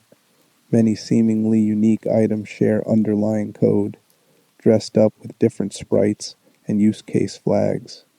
This efficiency allowed the team to pack more content onto the PlayStation's limited storage. The typewriter save system was originally more punishing Resident Evil's typewriter save system, requiring ink ribbons, originally imposed even stricter limits in early builds. Initial designs allowed only one save per ink ribbon, and ribbons were much rarer. Playtesting revealed this was too harsh. Players felt punished for experimenting and became overly cautious. The final version made ink ribbons more common and allowed multiple saves per ribbon in easier difficulties. The system's survival tension remained, but players could engage with the game without fear of losing hours of progress. This balance of risk and accessibility became a blueprint for future survival horror games, proving that punishment works best when players feel challenged, not cheated. The sharks were nearly removed. The flooded corridor with Neptune sharks almost didn't make it into the final game. The enemy AI struggled with three-dimensional underwater movement, causing frequent bugs where sharks would freeze or swim through walls. Developers considered cutting the area entirely, but the visual spectacle of underwater horror was too compelling. Instead, they simplified the encounter, turning it into a short sequence where players drain the water rather than fight submerged. The solution preserved the scare while avoiding technical pitfalls. The shark tank became one of the game's most memorable moments, proof that creative workarounds can save doomed ideas. The laboratory's self-destruct timer isn't real. The climactic escape sequence gives players a countdown timer to flee the self-destructing laboratory, but the timer is cosmetic. The game doesn't actually track real-time seconds. The countdown is scripted to always give you enough time if you keep moving forward. However, the visual of ticking numbers creates urgency, making players panic and rush, which sells the tension. Speedrunners discovered this early, realizing they could take time to grab items during the escape without consequence. The fake timer is brilliant design. It manipulates player emotion without punishing them, a trick Resident Evil reused in later games whenever dramatic escapes needed cinematic flair. Resident Evil almost had multiple mansions. Early planning documents mention 3 different mansions spread across a larger map, each housing different experiments. Technical limitations forced consolidation into a single mansion with distinct wings, main building, guardhouse, courtyard, laboratory. This scaling down actually improved pacing. Players grew intimately familiar with the Spencer Mansion's layout, making backtracking feel like navigating a known but dangerous space. The multi-mansion concept wasn't wasted. It resurfaced in later games like Code, Veronica, which scattered locations across an island. The original Resident Evil's tight focus on one location became a signature strength, proving that depth beats breadth in survival horror. Chris and Jill's campaigns were meant to overlap more. Originally, Chris and Jill's stories included moments where their paths would visibly cross, with one character glimpsing the other in cutscenes or leaving behind items for the other to find. These interactions were cut to streamline development, but traces remain. Certain files reference events the player character didn't witness, and some rooms have environmental changes, like moved objects, that imply someone else passed through. The idea of intersecting timelines resurfaced in Resident Evil 2's zapping system, where Leon and Claire's scenarios directly influenced each other. RE1's abandoned overlap concept was ahead of its time, hinting at narrative complexity that hardware and deadlines couldn't support. The boulder trap returns in RE5. The infamous boulder that chases Jill down a hallway isn't just a one-off scare. It's become a recurring joke in the series. In Resident Evil 5, Chris Redfield punches a boulder to move it aside, a moment so absurd it became a meme. Fans notice the RE5 boulder resembles the RE1 model, suggesting it's an intentional callback. What's obscure is that the boulder also appears in background textures and environmental art in RE4 and Code Veronica, turned into decoration as an inside joke. The boulder evolved from a legitimate scare into a symbol of the series' willingness to laugh at itself. Rebecca's basketball outfit came from Wesker's desk. One of Resident Evil's strangest Easter eggs involves checking Wesker's desk 50 times in the STARS office, which eventually rewards players with film that, when developed, reveals a photo of Rebecca Chambers in a basketball uniform. The image is inexplicable and mildly creepy. Why does Wesker have this photo? The game never explains it, turning the Easter egg into a mystery that fuels fan theories. Some speculate Wesker monitored all STARS members, others joke it's just weird. The RE2 remake acknowledged the gag by making the photo easier to find, cementing it as canon weirdness. The basketball outfit became an unlockable costume in RE0, ensuring Rebecca's inexplicable sports photo lived on. The first Resident Evil was remade 3 times. The original game received 3 distinct remakes: the 2002 GameCube version, the 2015 HD remaster, and countless fan projects. The GameCube remake is widely considered definitive, adding Crimson Heads, Lisa Trevor, and expanded areas while keeping the core intact. The HD remaster brought the remake to modern platforms with updated controls and visuals. What's obscure is that Capcom internally debated a full RE2 style remake of RE1, but decided the 2002 version was already so comprehensive that another ground up rebuild would be redundant. The franchise's most remade game is also the one Capcom believes needs no further reimagining, a rare case of a developer saying, "We got it right." The mansion's paintings hold clues. The Spencer Mansion is filled with paintings, and many contain hidden puzzle hints or thematic foreshadowing. One painting depicts a woman holding a bow, indirectly hinting at the crest puzzle. Another shows a crow foreshadowing the courtyard enemy. The art direction wasn't random. Each painting was placed deliberately to guide observant players or build atmosphere. What's more obscure is that several paintings are reproductions of real 19th century works, chosen to evoke Victorian-era wealth and decay.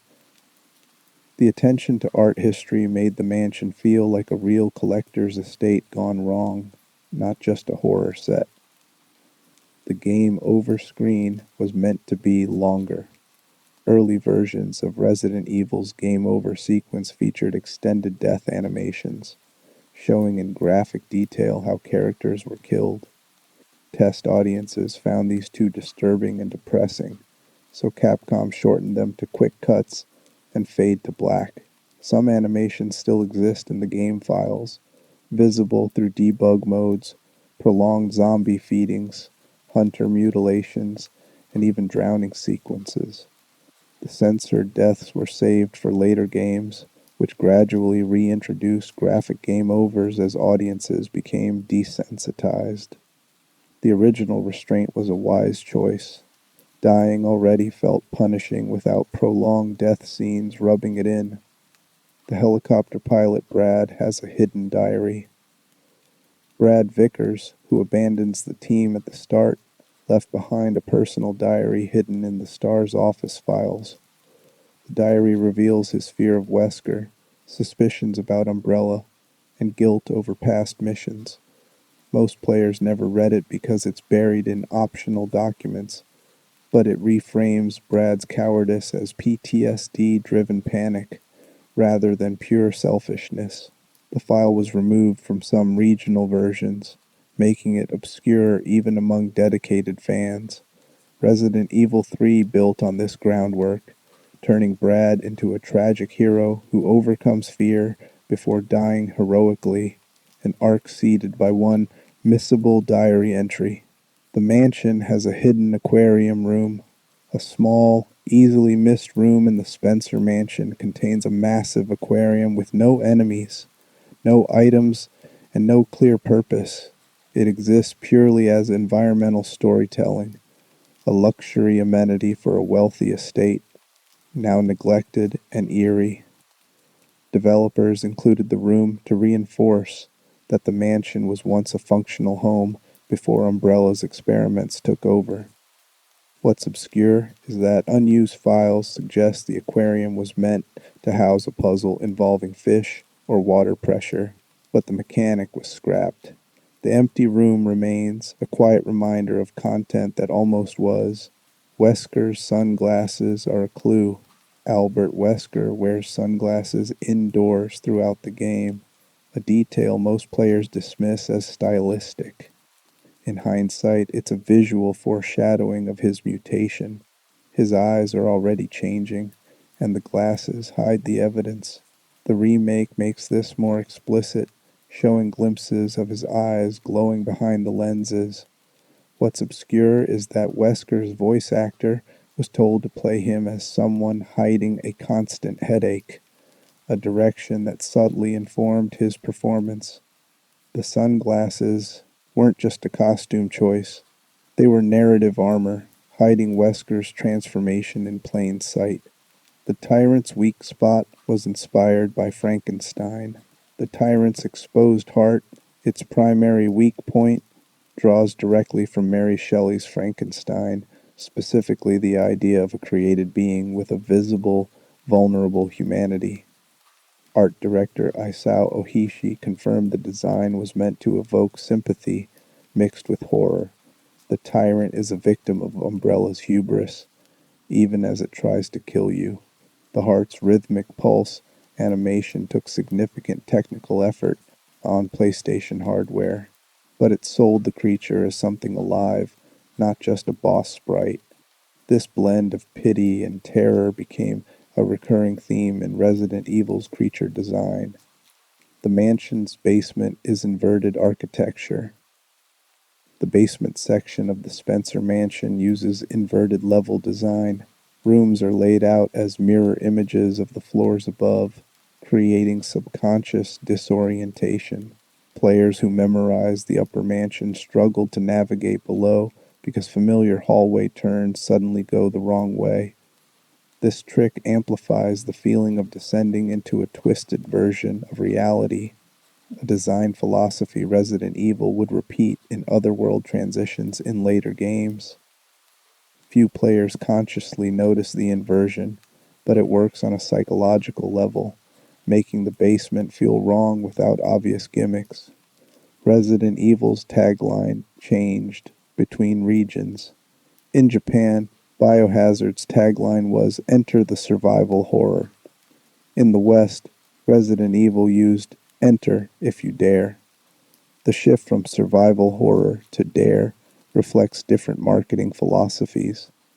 Japanese audiences were familiar with horror games, while Western audiences needed a challenge-based hook. Interestingly, survival horror as a term was coined by Resident Evil itself. The phrase didn't exist as a genre label before 1996. Capcom accidentally created the name for an entire genre while promoting their game, a legacy that outlasted any single title. The first game's development almost stopped twice. Resident Evil's production nearly shut down twice due to budget concerns and skepticism from Capcom executives. The fixed camera angles and slow pacing tested poorly with focus groups used to action games like Doom. Director Shinji Mikami famously threatened to quit if the project was canceled, and his persistence convinced Capcom to give the team more time. A second near cancellation happened when the live-action ending sequences went over budget, forcing cuts elsewhere in the game. The final product succeeded despite, or perhaps because of, these constraints, proving that creative limitation often breeds innovation. The mansion's western and eastern wings mirror each other. The Spencer Mansion is split into two wings with deliberate architectural symmetry. The western wing emphasizes organic horror, plants, animals, biological labs, while the eastern wing leans toward mechanical danger, traps, machinery, industrial horror. This duality wasn't accidental. It represented Umbrella's dual approach to bioweapons, blending nature and technology. Players subconsciously absorbed this theme through level design alone, without a single line of exposition. The mirrored structure also made backtracking easier to navigate, a subtle quality of life feature disguised as artistic choice. The mansion had a scrapped upper floor. Early design documents show the Spencer Mansion originally included an accessible third-floor attic, filled with servant quarters and storage rooms. The area was cut because it disrupted pacing. Players were getting lost in too many vertical layers. Files referencing the attic remain in the game's code, and unused room models suggest it was partially built before being scrapped. The 2002 remake restored some attic content, vindicating the original vision. The cut floor is a reminder that good game design often means killing ideas, even good ones, that don't serve the final experience. Resident Evil Zero was originally an N64 game. Before landing on the GameCube, Resident Evil Zero was deep in development for the Nintendo 64 and its disk drive add-on, the 64DD. The game was initially designed with the N64's limitations in mind, featuring simpler geometry and compressed textures. When the 64DD flopped commercially, Capcom shifted development to the standard N64 cartridge format, then finally moved the entire project to GameCube when Nintendo's new hardware offered the space and power the team needed. What's obscure is that some of the N64 prototype code experimented with co-op multiplayer, where a second controller would let another player control Billy while someone else played Rebecca. This feature was scrapped, but influenced the final game's partner switching mechanic, which became RE0's signature gameplay innovation. Rebecca and Billy's partner, zapping used GameCube RAM creatively. Resident Evil Zero's ability to switch between Rebecca and Billy seamlessly, even when they're in separate rooms, required creative technical solutions. The GameCube's 24 megabytes of RAM allowed developers to keep two rooms loaded simultaneously, one for each character, so switching felt instantaneous rather than triggering loading screens. What's more obscure is that this meant the game's environments had to be carefully optimized. Rooms couldn't be too large or detailed, or the system would run out of memory. Developers had to balance visual ambition with the technical demands of the dual character system, resulting in tighter, more intimate spaces than other entries. The innovation proved so taxing that no mainline Resident Evil game attempted real-time, dual-location character switching again until much more powerful hardware became available. RE0's leeches were inspired by real medical history. The primary enemies in Resident Evil Zero are mutated leeches, and their origin as bioweapons ties into real historical use of leeches in medicine. Dr. James Marcus, the game's antagonist, experimented with leeches because of their natural blood absorption properties and regenerative capabilities. What's obscure is that early concept documents reference the 1799 discovery of medicinal leech therapy and its resurgence in modern microsurgery as inspiration for why Marcus would choose leeches over more obvious test subjects. The Queen Leech boss, which can split apart and reform, was designed to showcase an ultimate regenerator that weaponized medical science. The thematic connection between healing and horror, using creatures associated with medicine as instruments of death, adds a layer of irony that most players miss while fighting swarms of writhing parasites. The hookshot item was planned but cut. Resident Evil Zero originally featured a hookshot style item that would let players traverse vertical spaces and reach otherwise inaccessible areas, similar to mechanics in action-adventure games. Concept art shows Rebecca using the device to swing across broken catwalks in the training facility. The item was cut because playtesters found it disorienting in the fixed camera perspective. Judging distance and aim proved frustrating, and it broke the deliberate, grounded pacing RE0 was aiming for. Remnants of the hookshot concept remain in the game's level design, particularly areas with conspicuous gaps and high platforms that seem designed for alternate traversal methods. Removing the hookshot forced developers to redesign several puzzles, resulting in more traditional key-and-switch solutions that felt safer but less ambitious. The Ecliptic Express train set was physically modeled. The iconic Ecliptic Express, the luxury train where RE0 begins, was based on extensive research into 1910s-era European and American luxury rail cars. Art teams built physical scale models of the train's layout to ensure spatial consistency and realistic proportions. What's obscure is that these models help solve a critical design problem: how to create a believable train that also functioned as a video game level, with backtracking and puzzle flow. The physical mock-ups revealed that real luxury trains were too narrow for comfortable third-person gameplay, so the final design widened the cars by roughly 30% compared to historical accuracy. This subtle cheat made navigation feel natural while maintaining the aesthetic of a period-appropriate train. The attention to detail extended to researching how train cars connect, ensuring transitions between sections felt mechanically plausible even as zombies shambled through first-class dining rooms. Marcus's opera singer connection was a late addition. Dr. James Marcus, RE0's villain, has a bizarre fixation on opera music, particularly recordings of a specific soprano.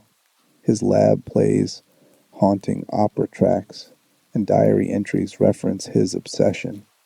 What's obscure is that this character detail was added late in localization to give Marcus more personality beyond mad scientist. The Japanese script had less emphasis on the music angle, but Western localizers expanded it, adding lines about how Marcus found solace in opera during his isolation. The change worked unexpectedly well. Marcus humming opera while conducting horrific experiments became one of the character's most unsettling traits. The soprano vocalist featured in the game's soundtrack was an actual opera singer hired specifically for RE0, not stock audio, giving the music an authentic and eerie quality that enhances the atmosphere of decaying elegance throughout the game. Resident Evil Outbreak had over 18 planned scenarios. The Outbreak duology, which focuses on civilian survivors during Raccoon City's collapse, originally planned more than 18 scenarios before budget and time constraints forced cuts. Only 10 scenarios made it into the final releases, 5 in each file. What's obscure is that unused character models and scenario data remain hidden in the game files, accessible through cheat devices and modding.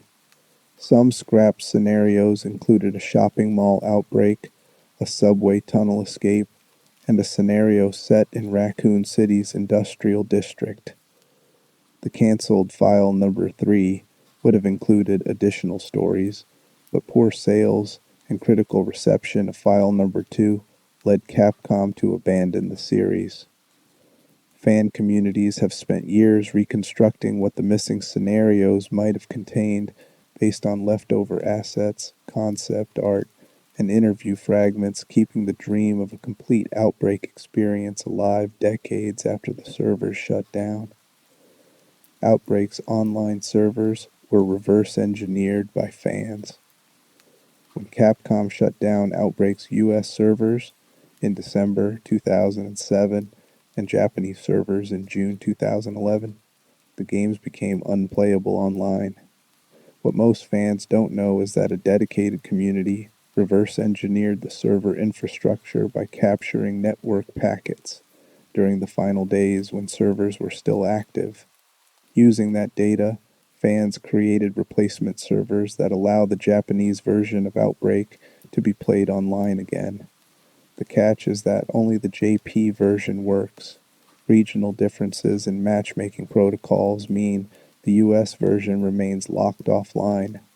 This grassroots preservation effort represents one of gaming's most impressive community-driven resurrections, keeping a 20-year-old online-only experience accessible long after corporate support ended. The fan servers have sparked renewed interest in Outbreak, with players discovering scenarios and mechanics for the first time in over a decade. Outbreak featured dynamic character, dialogue triggered by context. Resident Evil Outbreak's 8 playable characters each had unique contextual dialogue that triggered based on specific actions and locations, but the system was so complex most players never heard the majority of lines. What's obscure is that characters would comment on finding specific items, standing near certain NPCs, or even each other's actions if they were close enough. For example, Yoko Suzuki would reveal hidden lore about Umbrella funding Raccoon University if you pressed a specific dialogue button in the right location. The feature required extensive voice recording sessions and scripting work, but because it was tied to manual player input rather than automatic triggers, most players missed these story fragments. The hidden dialogue added surprising depth to what seemed like simple arcade survival scenarios, revealing that Outbreak had robust environmental storytelling buried beneath its action surface. Kevin's police car Easter egg in Desperate Times. In Outbreak's Desperate Times scenario, if you play as Kevin Ryman, the raccoon police officer, a unique Easter egg appears at the end. A speeding police car drives toward the RPD building in the background during the escape sequence. This is canonically Kevin's partner or fellow officer racing to assist. The detail only appears if Kevin is the active character, making it a rare character-specific environmental change. What's obscure is that the Easter egg connects Outbreak's timeline to Resident Evil 2. The car is heading toward the station around the time Leon Kennedy is arriving. The brief visual link stitches together the broader Raccoon City Outbreak chronology, showing how different survivor stories intersect in ways players rarely notice unless they're paying close attention to background details across multiple scenarios and character runs.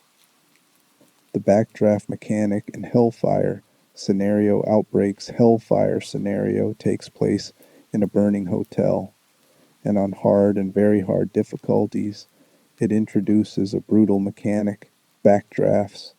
Players must watch for smoke seeping under doors, Opening a smoke-marked door causes a massive explosion of fire that deals catastrophic damage.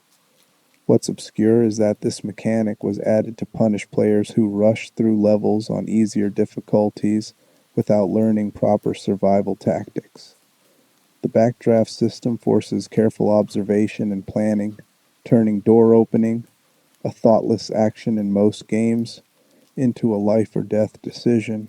The feature was inspired by real firefighting dynamics, where backdrafts occurs when oxygen suddenly feeds oxygen-starved fires. Adding this realistic danger elevated Hellfire from a simple escape scenario into one of Outbreak's most tense, methodical challenges, rewarding players who treated the environment as an active threat. George Romero directed a live-action RE2 commercial before his canceled film project. George A. Romero directed a live-action Japanese TV commercial for Resident Evil 2 in 1998. The ad featured actors playing Leon and Claire in full costume, fighting zombies in practical effects heavy scenes. The commercial was Romero's first collaboration with Capcom and demonstrated his vision for how a Resident Evil adaptation could look. What's obscure is that this commercial is what convinced Capcom to initially hire Romero for the feature film. They loved his gritty, horror-focused approach. The ad's success made Romero seem like the perfect director to translate the games to cinema. However, the final script he submitted leaned too heavily into gore and visceral violence, which Capcom feared would alienate mainstream audiences. The commercial remains a tantalizing glimpse of what a Romero-directed RE film might have delivered. Faithful, bloody, and rooted in classic zombie horror rather than action spectacle. Romero's script stayed faithful to the mansion setting.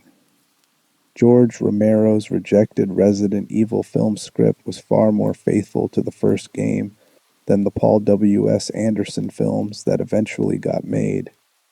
Romero's version was set entirely in and around the Spencer mansion, following Chris and Jill as they uncovered Umbrella's experiments while fighting zombies and creatures. What's obscure is that Romero included the mansion's traps and secret passages, incorporating environmental puzzles into the screenplay's action sequences. He wanted the film to feel like a horror adventure where the location itself was a character, mirroring the game's design philosophy. Capcom rejected the script because they felt it was too niche and wouldn't appeal to general audiences unfamiliar with the games. Ironically, decades later, faithful game adaptations like The Last of Us and Fallout have proven that accuracy can drive mainstream success. Romero's approach was simply ahead of its time, envisioning a horror film for fans rather than a broad action franchise. Romero approached Resident Evil as pure cinema, despite directing the RE2 commercial and writing a screenplay for the film. George Romero approached Resident Evil primarily through cinematic storytelling rather than deep gameplay knowledge. He relied heavily on watching extensive gameplay footage, reading Capcom-provided materials, and consulting with developers to understand the world. What's obscure is that this outsider perspective actually strengthened his vision. Romero treated the mansion as a horror location first and a game setting second, focusing on atmosphere, practical effects, and character-driven tension rather than adapting specific gameplay mechanics. His script emphasized the claustrophobic dread of being trapped with bioweapon experiments, mirroring his own zombie film's isolated settings. The approach was both his strength and downfall. Fans appreciated his horror purity, but Capcom executives worried mainstream audiences wouldn't connect with such a niche, gore-heavy adaptation. Romero's cinematic lens showed how game adaptations could honor source material without slavishly recreating every detail. The Paul W. S. Anderson films ignored game canon entirely, the Resident Evil film series directed by Paul W.S. Anderson, starring Milla Jovovich as original character Alice, diverged almost completely from the games. What's obscure is that this was deliberate from the start. Anderson wanted creative freedom and believed a direct adaptation would feel too much like a video game rather than a cinematic experience. Capcom granted Anderson significant leeway because they prioritized mainstream appeal over fan accuracy. The film succeeded commercially, grossing over $1.2 billion worldwide, but alienated game fans by sidelining iconic characters like Jill, Leon, and Chris in favor of Alice's superhuman adventures. The franchise became a strange parallel universe where game elements, Umbrella, Zombies, Las Plagas, Wesker, appeared but were recontextualized into Alice's storyline. The disconnect highlighted a fundamental tension in game-to-film adaptations: faithfulness versus mainstream accessibility. S.D. Perry's novels added continuity to early games. The S.D. Perry Resident Evil novels, written in the late 1990s, attempted to create narrative continuity across the fragmented early games. Perry introduced Trent, a mysterious informant with unclear Umbrella ties, who appears across multiple books to connect disparate plots. What's obscure is that Perry wrote these novels in parallel with game releases, meaning she often had incomplete information about future entries. This led to continuity errors. Most notably, Perry assumed Jill Valentine left Raccoon City before RE2, forcing her to add an awkward author's note when RE3 revealed Jill was still in the city. Despite the inconsistencies, Perry's novels are beloved for adding personality and internal monologues to characters who were flat in early games. Her books remain the most successful attempt to novelize the series, blending horror literature with game plots in ways official Capcom materials rarely attempted. Perry's novels included original monsters, not in the game's SD. Perry didn't just adapt game content, she created original creatures for her novels. These included invisible hunters, giant scorpions, and trained humanoid bioweapons that added variety beyond the game's enemy rosters. What's obscure is that Perry had creative freedom because Capcom provided minimal oversight, viewing the novels as supplementary material rather than core canon. Her monsters reflected traditional horror literature tropes: mutated arachnids, unseen stalkers, that fit survival horror but didn't require game engine constraints. The invisible hunters, in particular, became fan favorites for how they escalated tension through psychological horror rather than just combat. Perry's willingness to expand the bestiary showed how novels could explore ideas too complex or expensive for 1990s game hardware, offering a what-if glimpse of Resident Evil's horror potential. Perry's books emphasize terror over action. One key difference between S.D. Perry's novels and later Resident Evil games is tone.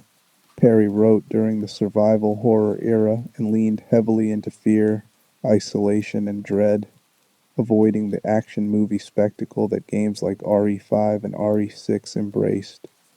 Her prose emphasized characters' internal terror, physical exhaustion, and moral compromises made during desperate escapes. What's obscure is that Perry's approach aged better than expected. When the franchise veered into action, her novels remained faithful to the horror roots fans missed. Rereading them during the RE7/RE8 horror renaissance revealed how effectively she captured the franchise's original atmosphere through literary techniques games couldn't achieve: unreliable narration, stream of consciousness panic, and slow burn dread. The books serve as a time capsule of what Resident Evil meant before tank controls gave way to boulder punching. Operation Raccoon City, Let You Kill Leon Kennedy, Resident Evil Operation Raccoon City, a 2012 third-person shooter, featured a controversial mechanic.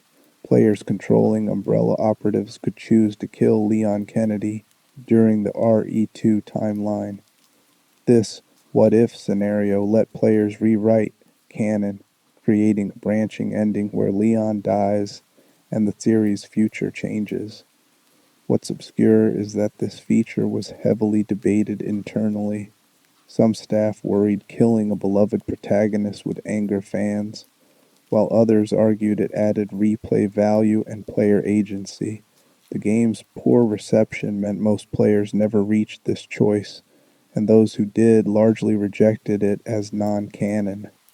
Operation Raccoon City's failure taught Capcom that fans tolerate what-if stories, but only if they're clearly labeled non-canon and don't disrespect established characters.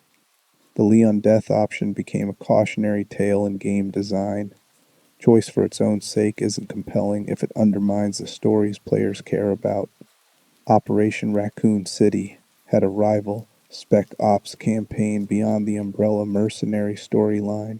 Operation Raccoon City included a Spec Ops campaign where players controlled U.S. government soldiers investigating the outbreak. This mode let players team up with Jill Valentine and fight Nemesis, experiencing RE3's events from a different perspective. What's obscure is that the Spec Ops mode was added late in development as a response to playtest feedback. Players felt uncomfortable only playing as villains. The addition split development resources and contributed to the game's uneven quality, but it allowed players who couldn't stomach working for Umbrella to experience a heroic narrative. The Spec Ops campaign also foreshadowed modern games' interest in showing multiple perspectives on the same event, a design philosophy that later entries would explore more successfully. Umbrella Corps was dead on arrival. Umbrella Corps, a 2016 competitive multiplayer shooter, is widely considered one of Resident Evil's biggest failures. The game featured mercenaries fighting in zombie-infested arenas, using equipment that let them control zombies as weapons against opponents. What's obscure is that Umbrella Corps was Capcom's attempt to compete with team-based shooters like Overwatch and Rainbow Six Siege by adding a horror twist. The concept failed because the core audience for Resident Evil wanted horror or single-player action, not esports-style competitive multiplayer. The game launched to abysmal reviews, tiny player counts, and was abandoned within months. Umbrella Corps' failure reinforced Capcom's realization that Resident Evil's brand strength lies in narrative-driven horror, not chasing multiplayer trends. The game remains a cautionary reminder that franchises should lean into their strengths rather than chasing industry fads. Revelations was designed for portable horror. Resident Evil Revelations launched on Nintendo 3DS in 2012, designed specifically for handheld play with episodic structure and bite-sized chapters. What's obscure is that the game's cruise ship setting, the Queen Zenobia, was chosen because ships have confined, segmented layouts ideal for 3DS hardware limitations. The tight hallways, cabin rooms, and claustrophobic corridors worked within memory constraints while delivering classic survival horror atmosphere. Revelation's success proved Resident Evil could scale down without losing identity, leading to console ports and sequel Revelations 2.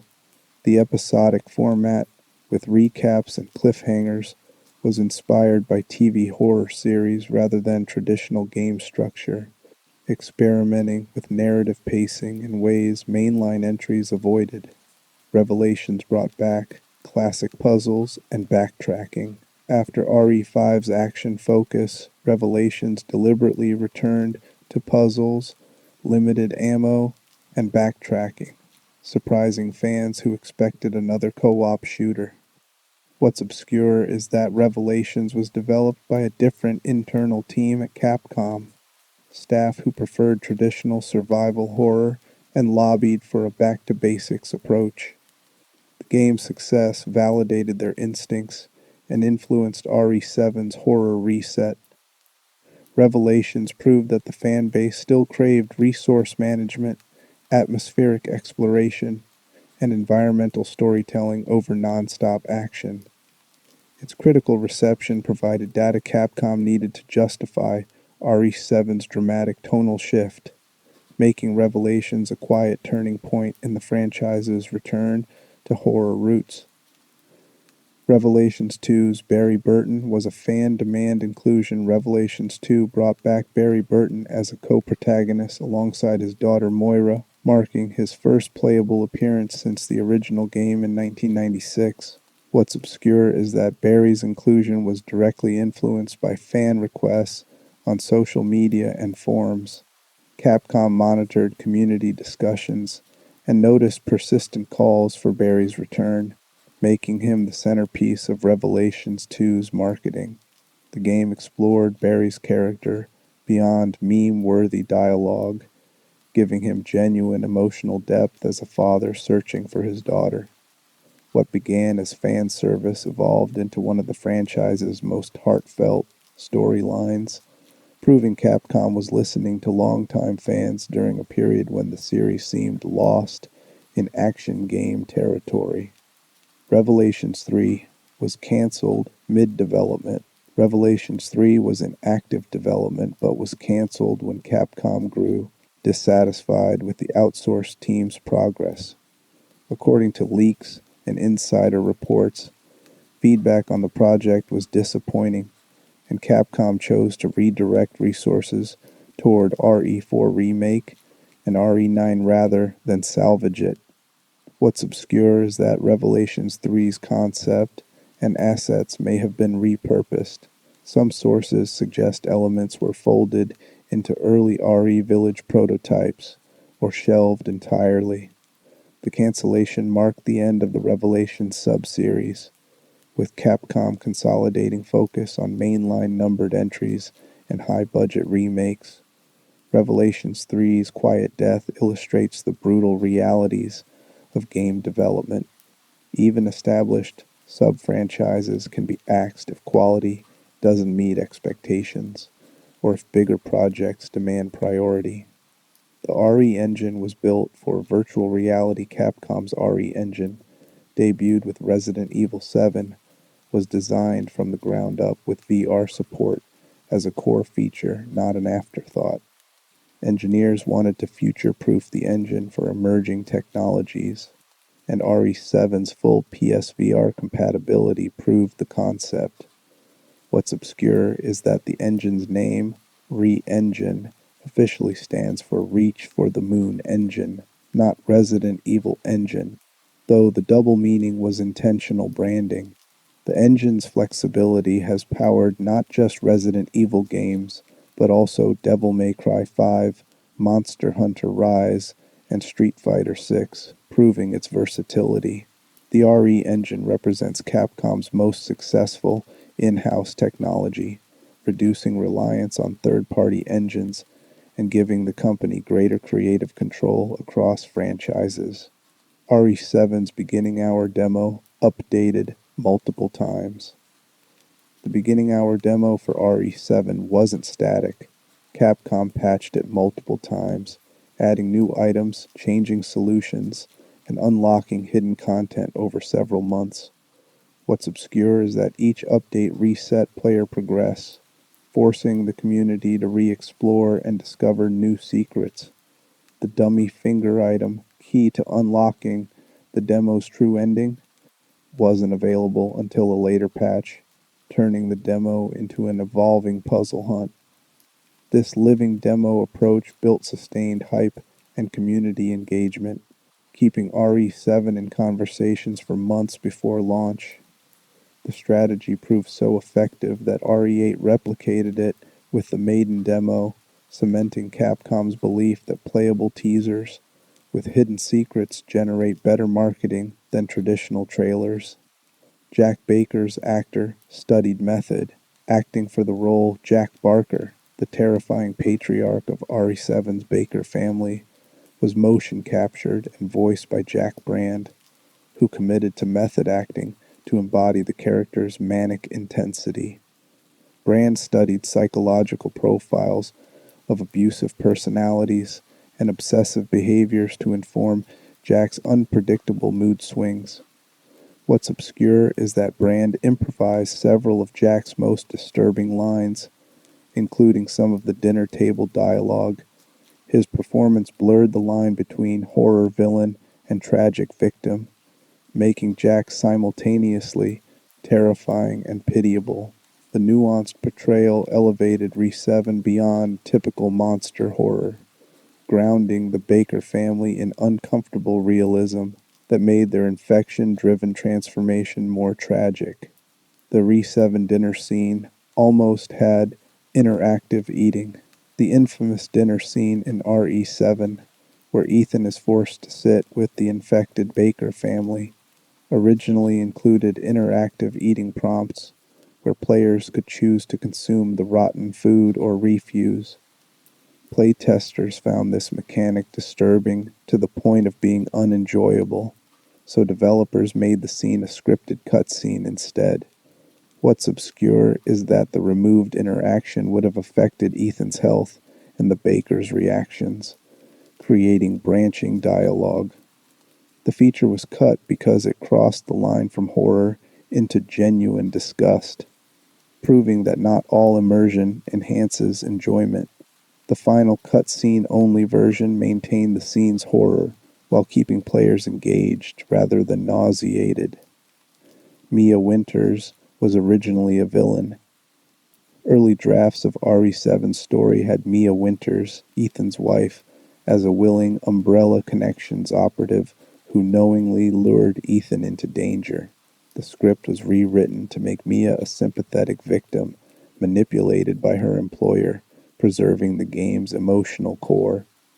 What's obscure is that remnants of the villain Mia concept remain in her aggressive behavior during infected sequences. Some players theorize her violent outbursts reflect suppressed guilt over her complicity in bioweapon research. The ambiguity adds moral complexity, making Mia more than a damsel in distress while avoiding the cliché of a fully villainous spouse twist. Lady Dimitrescu was scaled up multiple times. Lady Dimitrescu's now iconic 9'6" height wasn't the original plan. Early builds had her at 7 feet, already tall but not absurdly so. Developers kept increasing her height during playtesting because they wanted her to feel physically oppressive in first-person perspective. What's obscure is that her final height caused level design problems. Doorways in Castle Dimitrescu had to be enlarged retroactively, and some rooms required camera adjustments to fit her model. Capcom embraced the exaggeration, recognizing that her extreme proportions made her visually unforgettable. Her internet fame, becoming a viral sensation before the game launched, validated the design risk, proving that bold character design choices can transcend marketing. Dimitrescu's daughters have insect-based biology Lady. Dimitrescu's three daughters, Bella, Cassandra, and Daniela, aren't actually her biological children. They're swarms of insects held together by Kadu parasite infection, forming human-like shapes. What's obscure is that their vulnerability to cold isn't arbitrary. It's based on insect physiology, where low temperatures cause paralysis and death. Breaking windows to expose them to winter air weaponizes their biological weakness, turning environmental interaction into combat strategy. The reveal that the daughters are essentially sentient insect colonies adds body horror to Castle Dimitrescu's gothic aesthetic, blending visceral disgust with tragic beauty. Donna Beneviento's section was nearly cut. The Beneviento house, RE Village's most purely horror-focused segment, almost didn't survive playtesting. The section strips away weapons and forces psychological scares, frustrating testers who wanted action. What's obscure is that director Muramasa Sadaso fought to keep it, arguing that horror variety was essential. The team compromised by shortening the sequence and simplifying the baby monster puzzle. Beneviento's section became one of the game's most praised segments, vindicating Sato's insistence. It proved that even in a game leaning toward action, moments of pure vulnerability resonate deeply with players craving traditional horror. The baby boss was inspired by PT, the grotesque fetus monster in Beneviento's house. One of RE Village's most disturbing enemies, drew inspiration from PT's disturbing imagery and Junji Ito's body horror manga. The creature's design emphasizes helplessness turned monstrous, with its crying and grotesque proportions triggering primal discomfort.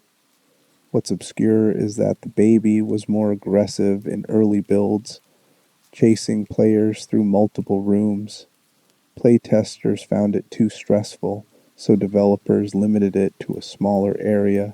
Even nerfed, the baby remains one of modern Resident Evil's most nightmare-inducing creations, proving that psychological horror can be more effective than gore or jump scares. Heisenberg's hammer and Lycan's reference classic horror. Karl Heisenberg, the magnetic lord with a giant hammer, is a walking Frankenstein reference, a scientist creating abominations while railing against his own creator, Mother Miranda. His Lycans, werewolf-like enemies, blend universal monster influences with modern bioweapon lore. What's obscure is that Heisenberg's factory aesthetic, industrial machinery, conveyor belts, and welding sparks was inspired by German expressionist cinema like Metropolis, visually separating his domain from the gothic, organic, and aquatic themes of other lords. His rebellious personality and offer to team up with Ethan add moral ambiguity, making him the only lord who seems self-aware and potentially redeemable, even as his experiments are equally monstrous. Moreau was designed to be pitiable. Salvatore Moreau, the fish-like lord, is intentionally the most pathetic and tragic of the four. His desperate need for Mother Miranda's approval and his self-loathing over his mutations make him more victim than villain. What's obscure is that concept art shows Moreau was initially more monstrous and aggressive, but developers shifted his characterization to emphasize loneliness and rejection. His boss fight in the reservoir, while grotesque, is underscored by sorrowful music and his pained cries for Miranda. Moreau represents the emotional cost of bioweapon experimentation, not just physical horror, but psychological devastation. His section is the shortest and least mechanically complex, mirroring his status as the weakest and most overlooked lord, which ironically makes him the most human. Mother Miranda's connection to Spencer rewrites lore. Mother Miranda, Village's true antagonist, is revealed in late-game files to have mentored Oswell Spencer, founder of Umbrella Corporation. This single revelation retroactively makes her one of the most important figures in Resident Evil history. Spencer's entire bioweapon philosophy stems from witnessing Miranda's Megamice seed experiments decades earlier. What's obscure is that this connection was added to tie Village into the broader franchise, silencing critics who felt RE7 and RE8 were too disconnected from mainline lore. The twist recontextualizes the entire series, Umbrella, Raccoon City, and every outbreak traced back to one woman's grief over her dead daughter. Miranda's role elevates Village from standalone horror to essential franchise mythology, though the revelation is buried in optional files most players miss. Ethan's face is fully modeled in Village. Unlike RE7, where Ethan's face was deliberately hidden, Resident Evil Village includes a fully modeled face, visible in specific cutscenes, and through photo mode glitches. What's obscure is that Capcom intentionally limited facial visibility while acknowledging fan demand to see Ethan. The compromise was strategic. Cutscenes show his face from obscured angles or brief flashes, maintaining first-person immersion while giving players glimpses. Modders who unlocked the camera discovered Ethan's complete facial design, sparking debates about whether the mystery was better than the reveal. Village's approach shows Capcom threading the needle between immersion and characterization, respecting both design philosophies. Rose's powers come from both parents. Rosemary Winters, Ethan and Mia's daughter, inherits supernatural abilities because both parents were infected by mold. Ethan's unknowing infection in RE7 and Mia's exposure while transporting Eveline combined genetically, making Rose a naturally occurring mold-human hybrid. What's obscure is that Rose's potential was Mother Miranda's true goal. She needed a perfect vessel for resurrecting her daughter Eva, and Rose's dual-parent infection made her uniquely compatible. Rose represents a horrifying scientific accident that created something unprecedented, a human who can control mold without losing her mind. Her existence raises questions about whether she's human, foe, or something entirely new, setting up philosophical conflicts for future games. The Shadows of Rose DLC explores Ethan's consciousness. Shadows of Rose Village's Story DLC takes place inside the Megamycete's consciousness, where teenage Rose confronts manifestations of her father's memories and fears. What's obscure is that the DLC reveals Ethan's consciousness persists within the Megamycete after his death, allowing him to communicate with Rose in abstract, fragmented ways. The environment shifts based on Ethan's mental state, creating surreal, psychological horror that blends Silent Hill-style symbolism with Resident Evil's action. Shadows of Rose experiments with the franchise's metaphysical potential, suggesting that mold infection creates a form of digital immortality where personalities and memories survive as data patterns. This opens terrifying possibilities for future stories where dead characters' consciousnesses could return through mold networks. Village's goats reference Romanian folklore. The destructible goat of warding statues hidden throughout Village aren't just collectibles. They reference Romanian folk traditions where wooden animal figures are used as protective charms against evil.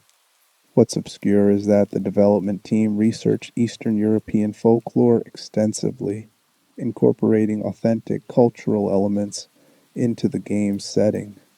The goats also serve as a gameplay reward for exploration, encouraging players to investigate every corner of the meticulously designed village and castle.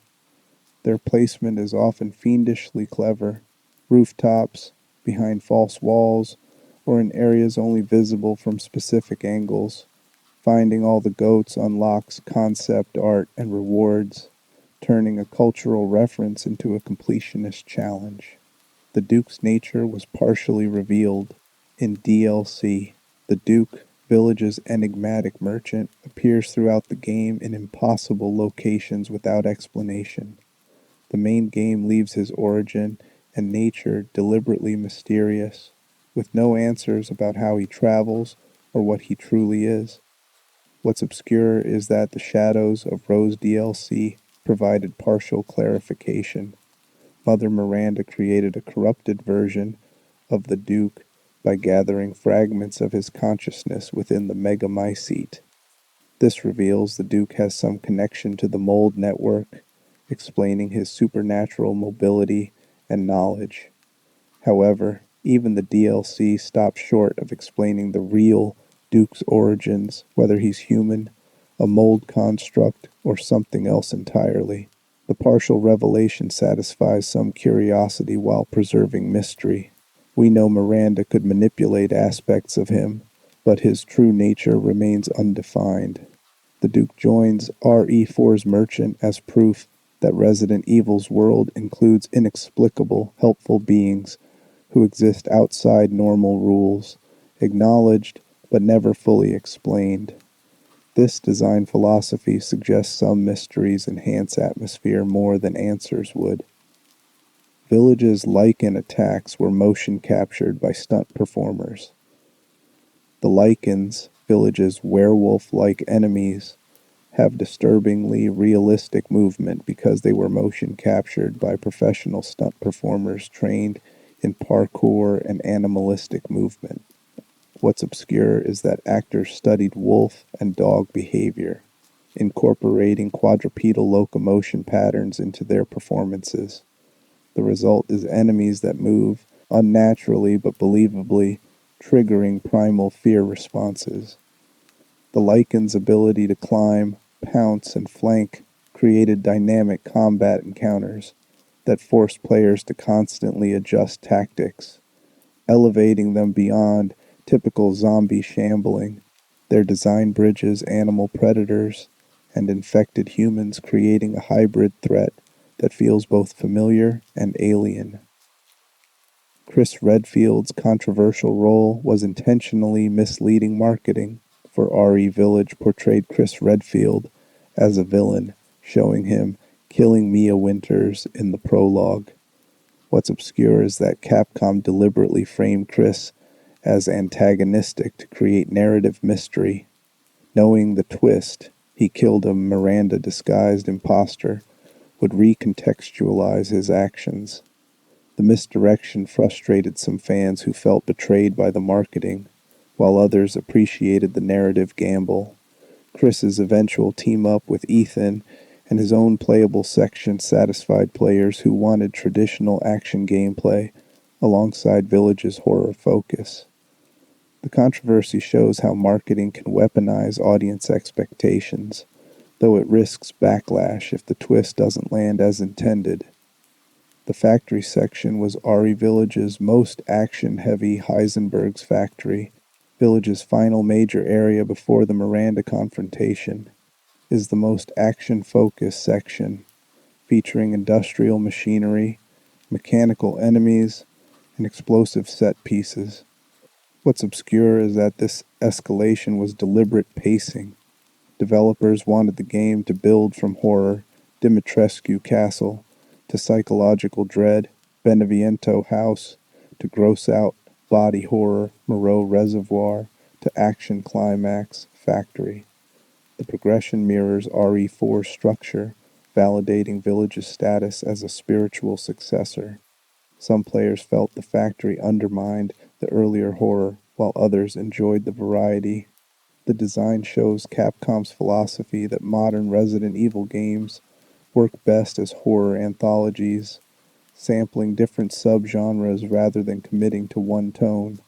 Village's multiple endings were cut early in development. Village planned multiple endings based on player choices, similar to older RE games. The branching was scrapped when developers realized it conflicted with the canonical continuation into RE9 via Rose's story. What's obscure is that remnants of the branching structure remain in game files.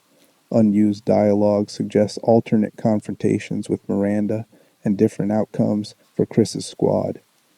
The decision to streamline into a single ending prioritized narrative clarity over replayability, a shift from older entries that featured joke endings and character-based conclusions.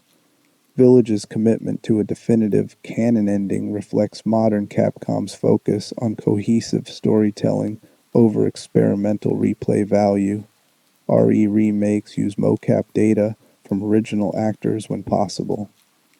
The RE2 and RE3 remakes brought back original voice actors when possible, including Stephanie Panicello, Claire, and Nicole Tompkins, Jill, who performed both voice work and motion capture. What's obscure is that Capcom prioritized actor continuity to maintain character consistency across remakes and new games, creating a unified performance library. This approach contrasts with the original game's frequent actor changes and lack of motion capture. The result is characters who feel consistent across multiple titles with performances grounded in physicality and emotional nuance impossible in the pre-mocap era. The investment in talent continuity shows Capcom treating voice actors as integral to character identity, not just interchangeable performers. RE2 Remake's one-shot demo was a bold marketing experiment before RE2 Remake's release. Capcom offered a one-shot demo that gave players 30 minutes to explore the RPD before permanently locking them out. One attempt only. What's obscure is that this format was controversial internally, with staff worried it would alienate players who failed or didn't finish. The demo succeeded by creating urgency and water cooler moments as players strategized optimal routes to see as much as possible. Speedrunners completed entire demo routes in under 10 minutes, showcasing skill while others barely left the first hallway. The limited attempt format generated massive social media buzz, proving that unconventional marketing risks can pay off when executed boldly. The series has sold over 150 million copies. Worldwide, as of 2024, the Resident Evil franchise has sold over 150 million copies across all games, making it one of Capcom's most successful IPs and one of gaming's best-selling franchises. What's obscure is that this figure includes main entries, remakes, spin-offs, and re-releases across multiple platforms. The series' longevity, spanning nearly 30 years, demonstrates its cultural staying power. The remakes alone have introduced the franchise to new generations, with RE2 Remake and RE4 Remake each selling millions and revitalizing interest in survival horror. The franchise's financial success has allowed Capcom to take creative risks, funding experimental entries like RE7's VR Focus and Village's gothic horror setting, knowing that the brand's legacy provides a safety net for innovation.